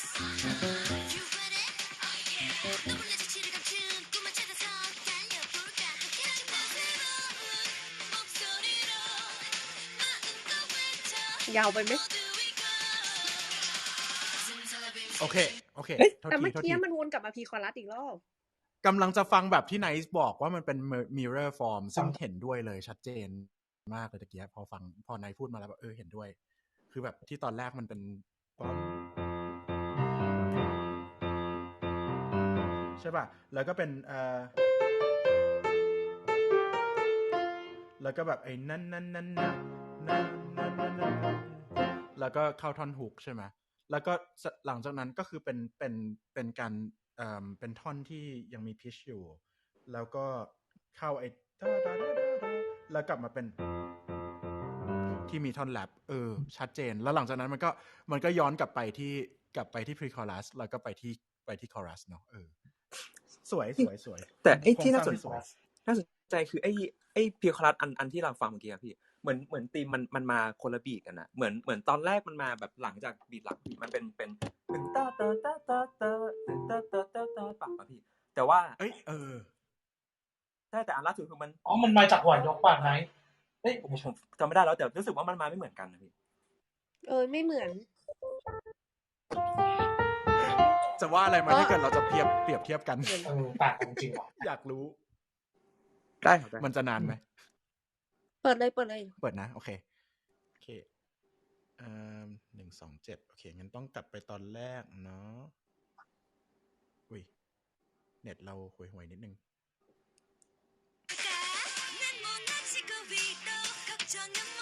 อันนี้ปะ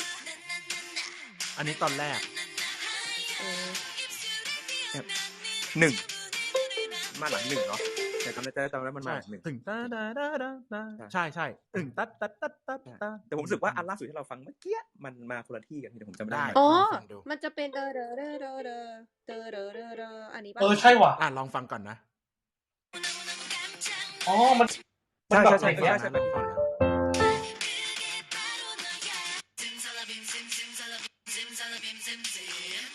โทษที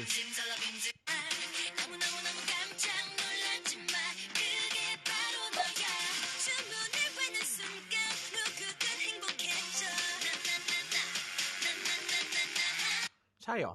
เดี๋ยวต่อจากนี้พี่ต่อจากนี้ครับต่อจากนี้ค อ๋ รั อบ ต้องต่อจากนี้ใช่ไหมรอบ ใช่ นี้ ใช่ นะ 틀어박힌 세상 속에서 길들여진 너 매일 마냥 덤덤 날 따라 해봐 อ๋อเข้าใจแล้วคือคอรัสอีกรอบหนึง ตึงตึงตึงตึงตึงตึง 놀라지 지를 감춘 꿈을 찾아서 달려볼까 함께 하지 마세요 อ่า เนี่ย เฮ้ยเท่ เนาะอะไรวะ มันจะเป็น เท่เข้าใจละใช่ใช่ใช่โอ ตา เค ไม่รู้ละ ใครจะอธิบายให้คนฟังให้มันชัดขึ้นกว่านี้ไหมหรือว่าชัดแล้วสำหรับทุกคน พี่ไหน อันหลังมันเหมือนเป็นบิ๊กอัพโนใช่ป่ะนายพูดดีก ผ ว่า มก็พยายามแปลไทยชัดขึ้น คือครั้งแรกครับไอ้ตามันมาหลังจากที่บีท1ของห้องมันลงมาแล้ว คือมันมาออกบีทแบบ1 2 3 4ปั๊มตาแต่รอบล่าสุดที่เราฟังเมื่อกี้มันเป็น1 2 3 2 3คือเหมือนกับตำแหน่งที่เมโลดี้มันถูกวางมันถูกเลื่อนไปครับ สุดยอดเลยอันนี้ไม่ทันฟังจริงนะไนท์ฟังแล้ว ใช่ไม่ทัน เจ๋ง ฟัง มาก จริงๆใช่ใช่ คือมันเหมือนกับมันเป็นสิ่งเดียวกัน แต่ว่ามันแบบมันแค่เปลี่ยน ใช่ มัน แค่ เปลี่ยนขยับนิ มั ด น เดี เริ่ ย ม ว ไม่ อ่ะ พร้อมกัน โคตรเท่ ใช่อืมอ่ะงั้นเราฟังต่อนะ ได้ ซิมซาลาบิมนะตะกี้เข้าซิมซาลาบิมโดยที่แบบเหมือนซิมซาลาบิมมาก่อนเลยเนาะไม่ได้แบบมีการดนตรีไม่ได้ลีดเข้าไปเนาะ ใช่ไม่ได้มีขอส่งแบบไอ้ เท่ นั่น 날 따라 해봐 뭐더 필요해 Hey girls You want it อ๋อเพราะว่าพีคอรัสมันสั้นลงครึ่งหนึ่ง ใช่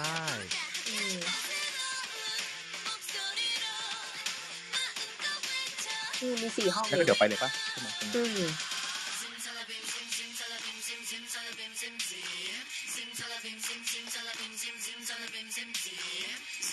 เหมือนมีกองเพิ่มเลย ใช่มันมีบีทเพิ่มบีทเท่มากบีทที่ท็อปเลยเนี่ยไอเสียงเนี้ย กลับมาอีกแล้วเนาะเฮ้ยเท่ ตะตะ แล้วก็เอาขึ้นสูงเอาคลิปหนึ่งด้วยโอ้หยุดก่อน เนี่ยเก็บโลก โอ้ยปวดใจ โอ้ย ขออนุญาตแบบคือความรู้สึกเหมือนกับมันคือออร์แกซึมทางเสียงอะพี่ ขออนุญาตจริงๆครับแต่แบบฟิลนั้นเลยมากนะ พี่สะดุ้งเลยอ่ะ เอียร์แกซึมนี่หว่า เอียร์แกซึมคือเหมือนมันเน้นมามากเลย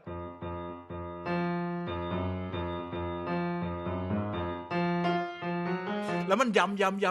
ำแบบมีโน้ตเดียวอยู่ดีแบบอะไรเกิดอะไรขึ้นแล้วกลองก็หายไปตะกี้เราก็พูดถึงกลองกันอยู่นะว่ากลองมันแบบมีอะไรน่าสนใจมากขึ้นมันตุ้มแล้วแบบอยู่ดีก็แบบกลองหายไปทาดาแบบเฮ้ยสะดุ้งงงเลย งงมากแต่เมื่อกี้มันมีบีทเพิ่มมาใช่ป่ะเหมือน แต่ตรงท่อนซิมใช่ป่ะใช่มันมีซิมซาลาบิมมันสนุกขึ้นอ่ะมันมีบีทไฟฟ้าฮิปฮอปข้างล่างตึงอยู่ข้างล่างแบบเท่เจ๋งเราจะมาฟังตรงนี้กันต่อเลยไหมหรือว่าจะมีพูดอะไรเกี่ยวกับซิมซาลาบิมครั้งสุดท้ายแล้วก็ไอ้ตรงตาดาไม่เมื่อกี้เหมือนเบรกเพราะเหนื่อยโอเคเข้าใจละ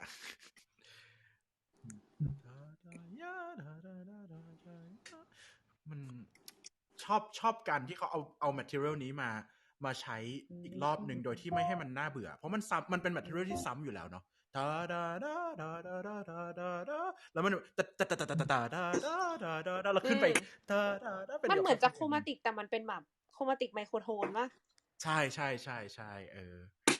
หมายถึงว่าเดี๋ยวนะอธิบายไงดีปกติโครมาติกมันคือครึ่งเสียงเนาะสมมติว่าอะไรเงี้ยมันจะห่างทีละครึ่งเสียงแต่ว่าถ้าไมโครโทนอ่ะมันคือขั้นกว่าของโครมาติกคืออยู่ระหว่าง2โน้ตนี้อีกทีนึงด้วยซึ่งมันละเอียดมากแบบคอเตอร์โทนอะไรก็ไม่รู้อะไรเงี้ย1/6 โน้ตเพราะงั้นมันเลยไม่สามารถเล่นบนเปียโนได้เพราะเปียโนไม่มีใช่เหมือนไอ้ซีมนี่ก็เหมือนกันก็ไม่สามารถเล่นบนเปียโนได้จริง เสียงเบลที่เขาตีกันอ่ะตื้อตื้อตื้อตื้อตื้อตื้ออันนั้นเนี่ยก็เล่นบนเปียโนไม่ได้เหมือนกัน ใช่ ถ้าพูดตามแบบระบบของดนตรีตะวันตกเราก็จะพูดได้ว่ามันเสียงเพี้ยน แต่ว่าเขาตั้งใจให้มันเพี้ยนให้มันมีเสน่ห์อย่างนั้นนะแบบเท่จริงเลยเค ไปท่อน ไป บริด ต่อ จ์ bridge อ่ะเรามาฟังเราแกะฮาร์โมนีกันไหมใครแกะ ช่วยกันโอ้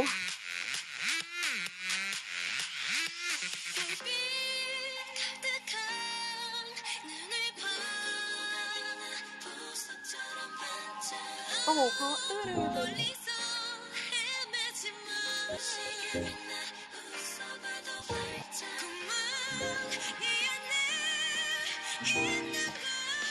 อ้โอเคมรกตแกะแล้วมรกตแกะเล่นให้ฟังหน่อยมันคือคอร์ดอะไรบ้างเอ้าคือไม่ตะกี้พอที่แบบฟังอยู่แล้วมรกตแกะก็แบบไม่ได้ตั้งใจฟังต่อ ก็มันไล่ประมาณนี้ดีแฟตเซเว่นครับลงมา1 แล้วก็กลับขึ้นไปเนาะ สักอย่างแล้วก็อะไรสักอย่างแล้วก็มาใช่เป็นคอร์ดโดมินัน ผมได้เปลี่ยนละ เป็นคอร์ดไอเนี้ยคอร์ด secondary สักอันหนึ่งอะเนาะใช่แล้วก็ไปแล้วก็กลับมาที่เดิมแล้วคอร์ดสุดท้ายคอร์ดอะไรวะ อะไรสักอย่างแต่ว่าจบคอร์ดสุดท้ายคอร์ดดีแฟตเมเจอร์เนี่ยจบเนี่ยเท่จริงเท่มาก เฮ้ยโหนี่มันโน้ตเดียวกันกับเพลงเมื่อกี้เลยนี่หว่าคีย์เดียวกันด้วยใช่โอ้ยเท่จริงเท่B flat ใช่ขอคอร์ดใหม่นะมอคือD flat major 7ใช่ป่ะ C minor 7ใช่ไหมใช่ B flat minor 7ถูกป่ะ C minor 7แล้วกลับไป D flat อะไรนะ D flat minor 7ใช่แล้วอันนี้ฮะอันนี้เราตอนไม่รู้ละแล้วก็มาที่เดิมแต่แทนที่จะเป็น D flat major 7มันเป็น F แล้วไอ้คอร์ดที่มันเป็นคอร์ดตรงนี้ที่เปลี่ยนไปเป็นน่าจะมี A flat 7ครับทั้งอย่างแล้วมันก็ลีดไปที่D flat major 7โอเคโอ้โหแบบคือจะบอกว่าคอร์ดทั้งหมดที่ตะกี้พูดมามันไม่ควรจะอยู่ในเพลงไม่อยู่ในคีย์ที่อยู่ใน F major เลย F major ปกติมันก็จะมีอยู่แค่ไม่กี่คอร์ดมีแค่7คอร์ดเนาะเราเล่นคอร์ดสุดท้ายอีกทีนึงแต่คือแบบตะกี้คือคอร์ดนี้ก็ไม่อยู่ในนั้นคอร์ดนี้ก็ไม่อยู่ในนั้นคอร์ดนี้ก็ไม่อยู่ในนั้นมันเหมือนอยู่ดีมันแบบเปลี่ยนโลกไปเลยเปลี่ยนคีย์ไปเลยเนาะแล้วแบบมันทำให้แบบเหมือนกับอย่างตะกี้ที่แบบมีเสียงที่มันตูดขึ้นด้วยแล้วมันโดนตัดปุ๊บแล้วมันเหมือนกับหายไปเลยแบบเฮ้ยมันคือไม่ใช่สิ่งที่เราเคยได้ยินมาก่อนอะไรเงี้ยอยากรู้เลยเมย์ครับ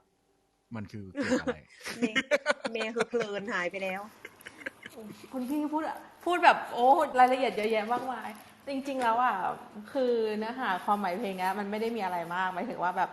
มาคลายกังวลใช่ไหมเราจะมาไล่เวทมนต์ให้คุณมีความสุขกันแล้วก็ฉันจะทำให้คุณยิ้มได้อะไรอย่างเงี้ยเรามาสนุกไปด้วยกันนะอะไรเงี้ยแล้วไอ้ตรงไอ้ที่เป็นตา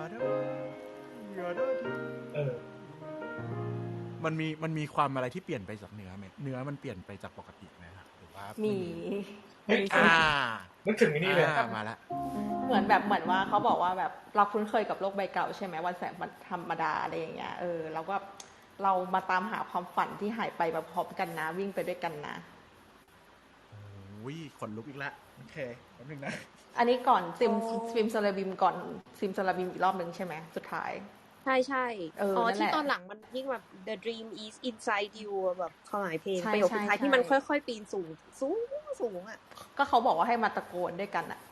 แล้วก็ลืมทุกอย่างแล้วก็มาซิมซาลาบิมที่แบบรอบสุดท้ายใช่โอเคแล้วก็พอไล่มนรอบนี้ใช่ไหมแล้วก็แบบเหมือนว่าอย่าลงทางไปไหนอีกนะอะไรอย่างเงี้ยความฝันน่ะได้อยู่ในตัวคุณแล้วก็ซิมซาลาบิมสุดท้ายอีกรอบนึงโอเคเข้าใจแล้วก็คือมีความหมายที่บอกว่าให้ลืมสิ่งในอดีตไปแล้วก็มาลืมความกังวลทุกอย่างอะไรเงี้ยแล้วก็แบบมาสนุกไปด้วยกันอะไรเงี้ย เขาบอกว่าคือจริงๆอ่ะเขาบอกว่าซิมซาลาบิมอ่ะอันเนี้ยมันมาจากเมย์ไปเจอมาเขาบอกว่าซิมซาลาบิมเนี้ยมันเป็นแบบเหมือนคำที่ค่อนข้างเผยแพร่หลายอย่างมากฝั่งยุโรปมาจากนักมายากลชื่อดันเต้ อืม ดันเต้ ตึ๊ดแต่ซิมซาลาบิมของเขาเป็นตัว S เพราะอันนี้มันใช้ตัว C ใช่ไหมตัว Z อ่ะ ฮะจิมนี่แบบเวลาออกเสียงแล้วเท่ดีจิมซาลาบิมจิมซาลาบิมมาต่อไหม ได้เลยต่อ ฟัง เลย บริดจ์อีกรอบ อยากฟังบริดจ์อีกรอบเหมือนกัน เพราะว่าบริดจ์คอร์ดเนี่ยมันคล้ายๆกับไอ้นี่เลยอะ โอ้ว่ะ ซึ่ง มอลอง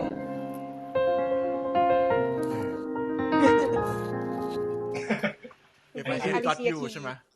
ผมนึกถึงเพลงด้วยผมนึกถึงเพลงด้วย โอ้ ไหนอะ มันก็คอร์ดแบบมาตรฐานบ้าทั้งนั้น มาตรฐาน มันคือคอร์ดมาตรฐานแต่ว่ามันมาอยู่ที่มันไม่ควรจะอยู่มันก็เลยไม่มาตรฐานเว้ย ใช่ใช่แบบฟังมาทั้งเพลงแล้วก็อะไรของมึง ใช่แบบอะไรกันเนี่ย พอดี ไม่แล้วเขาตั้งใจให้เกิดช็อคแวลูอย่างนั้นขึ้นด้วย ในแง่ที่ว่าตอนตะกี้ที่มันลีดมาจากตานแล้วมันแบบมันมีเสียงแบบกลองเสียงลีดขึ้นมาวิแล้วมันตัดปุ๊บเลยแล้วมันเป็นอย่างเงี้ยคือแบบเขาต้องการให้เกิดช็อคแวลูตรงนี้แบบให้เรารู้สึกแบบเฮ้ยมันเกิดอะไรขึ้นนะแล้วมันเลยแบบตึงตาตึงใจมากขึ้นสำหรับพวกเรากันหมดเลยเหมือนแบบมันมีช็อค1ช็อค2ช็อค3ช็อค1คือช็อคที่เป็นซิมซาลาบิมใช่ป่ะช็อค2คือช็อคที่เป็นปอบป้มปอบสักอย่างแล้วก็ช็อค3ก็เป็นที่มันติดกันเลยคือช็อคมุกช็อคตั้งแต่อินโทรแล้ว มาเรามาฟังกันเอาให้เขาลีดเข้าไปตรงดาดาดาดาดีอีกรอบหนึ่งนะแล้วก็ไปต่อนะครับไกลเลยเขาทีโอเคตรงนี้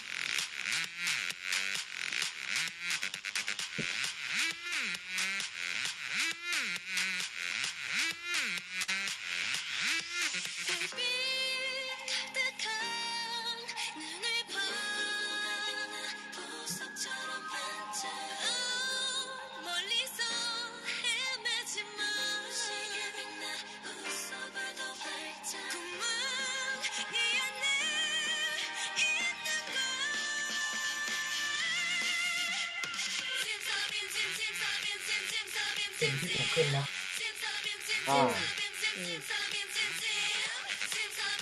แล้วไอเนี่ยสีนี่ดีมาก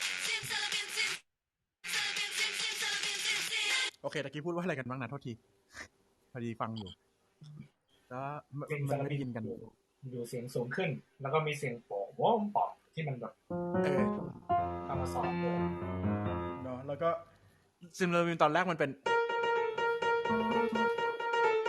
ตอนนี้มันกลายเป็นเสียงแบบไม่มีพิชแล้วขนาดนั้นปะไม่ตอนแรกมันต้องบอกว่าอยู่งี้เลยแล้วตอนหลังอ่ะมันมาแบบอย่างเงี้ยสูงเลยขอโทษขนาดนั้นเลยเหรอไม่สูงขนาดนั้นนะไม่ขนาดนั้นแต่หมายถึงว่าเรารู้สึกได้เพราะว่าที่เมื่อกี้เมย์บอกอะว่าที่เขาบอกว่าให้มาตะโกนด้วยกันก็คือเท่านี้มันก็เลยแบบจากที่ไล่มนมันก็กลายไปเป็นการตะโกนคำว่าซิมซาลาบิมด้วยกันอ๋อนึกถึงแบบเวลาแบบถ้าเกิดโควิดหมดแล้วเขาจะแบบเปิดคอนเสิร์ตทุกคนจะตะโกนตรงนี้กันว่ะโคตรเท่เลยอะแบบพลังมวลชน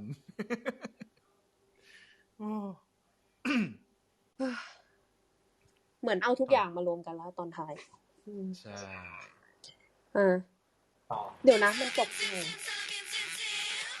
อะไรนะครับเปล่าโทษค่ะต่อเลย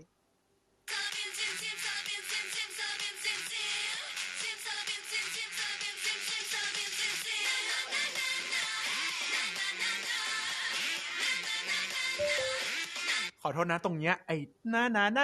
าปกติเด็กฝรั่งมันล้อเลียนกันมันก็จะนาเหมือนกันใช่เพราะฉะนั้นตรงนี้มันยิ่งชัดเจนมากเลยเขาต้องการให้ได้ยินจริงๆว่าเป็นนาแบบต่อนะโทษที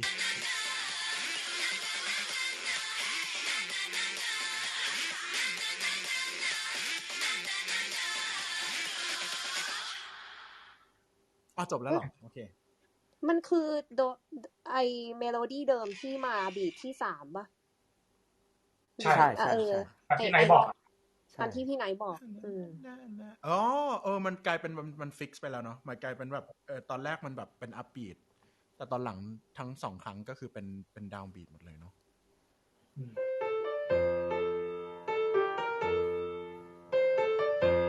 ตอนแรกมันสักอย่างหนึ่งเท่าที ใช่ใช่ใช่ เจ๋งดีเจ๋ง ประหลาดเท่จบแล้ว เย่ โอ้ พอเอามาย่อยอย่างนี้ก็รู้สึกว่ามันยิ่งมีเสน่ห์เข้าไปใหญ่เนาะ อืม ใช่ ชอบสตรัคเจอร์ชอบ ใช่แบบ อืม สตรัคเจอร์วางแล้วก็จริงที่พี่หมอชี้แล้วพวกโมทีฟทรีทเมนต์มันแบบว่า ไม่ธรรมดาเหมือนดูคือเขาแบบเขาดูมีความประณีตประถีประถันในการแบบใช้แมททีเรียลที่มีในเพลงแบบเอามาจับวางแบบ เหมือนแบบที่นายบอกที่ มันอยู่คนละจังหวะนิดเดียวก็ทำมันก็เปลี่ยนแล้วอ่ะ ใช่ครับ จริง โอ้ ตะกี้ขอโทษตะกี้พอดีมุกยังแบบมุกแบบเฮ้จบแล้วแล้วพี่แบบขัดแบบมันเท่ดีเนาะแล้ว นึกถึงตอนที่แบบ ไม่ มันเหมือนเพลงนี้ปะที่แบบตอนแรกยังแบบโอ้ว้าวว้าวว้าวอยู่ดีๆก็ซิมซาลาบิมซิม ว่ะ ใช่ขอโทษแค่จะขอโทษมุกตะกี้แต่ ไม่ คือแบบ ไม่ มันนึกถึงตรงนี้พอดี โคตรใช่เลย โอ้ยเยี่ยมเอ้ย ทุกคนติดเทรนที่3มา โห นะ พลัง อะไรกั น้ น อง นะ ซิ พวก ม คุณ นะคะ ไม่นอน พลั กัน ง หรอ ซิมซาลาบิม เฮ้ยซิมซาลาบิมนี่คือพลังจริงๆ ก็ต้อง แล้ว ข ก็ อบคุณคนฟังทุกคนด้วยป่ะ ใช่ จะบอกว่าอันเนี้ยมันก็คือเป็นเพลงเปิดใช่ไหม ซึ่งถ้าในอนาคตมีโอกาสอ่ะ ก็จริงๆมันมีเพลงของ Red Velvet อีกเยอะมาก อันเนี้ยที่พี่ฟังอ่ะมันเป็น Red ทั้ง2เพลงเลย พี่ยังไม่ได้ฟัง Velvet แล้วก็มีคนบอกว่าเสียดายจังทำไมไม่เอามาให้ฟังทั้ง Red ทั้ง Velvet อะไรอย่างงี้ แต่คือมุกอ่ะปักมาแต่แรกแล้วว่าจะให้ฟังซิมซาลาบิม แล้วก็เพลงใหม่ที่ออกมาพอดีมันดันแบบมันก็Redเหมือนกันไง ทุกคนคะดิฉัน ก็เลย พยายามจะฉันขอฟ้องค่ะดิฉันพยายามจะดันไซโคแล้วนะคะ เอ้ย คือไม่อยากพี่น้ำอ่ะให้เหตุผลด้วยว่าเขารู้สึกว่าไซโคอ่ะมันจะใกล้เคียงกับการฟัง เพราะว่าก่อนหน้านี้พี่ราเคยฟัง Hello Future ซึ่งมันจะมีแบบคอร์ดเยอะมากๆอ่ะฟิลนั้นอ่ะเขาก็เลยเหมือนกับว่าเอ้ยงั้นเราแบบเลือกเพลงอื่นไหมเลือกอย่างซิมซาลาบิมไหมที่มันแตกต่างจริงๆจะได้เจอหลายๆแบบว่าเพลง K-pop ที่พี่ไม่เคยฟังมาก่อนอ่ะมันมีหลายแบบมากกว่าที่คิดมากเลยนะอะไรเงี้ย เข้าใจแล้ว ทีนี้อ่ะมีคนยกมือขึ้นมาสักพักแล้วแหละแต่ว่าพอดีขออภัยด้วยยังไม่ได้ให้ขึ้นมาแป๊บนึงนะถ้าเกิดว่าใครมีคำถามยกมือขึ้นมาได้นะคะ ติดแฮชแท็กก็ได้นะคะ เดี๋ยวจะอ่านให้ อ่านไม่ทันเยอะมากอะเป็นหมื่น ฮะขนาดนั้นเลยเหรอ โห จริงมันติดเทรนทวิตเตอร์พี่ น่ากลัว 15,800 ทวิตสวัสดีค่ะ พอดีกดให้ขึ้นมาแล้วขึ้นมายัง ขึ้นมายังเอ่ย ฮัลโหล ฮัลโหลค่ะ ได้ไหมติดไหม ยังไม่ขึ้นมา ต้องรอเขากดรับก่อน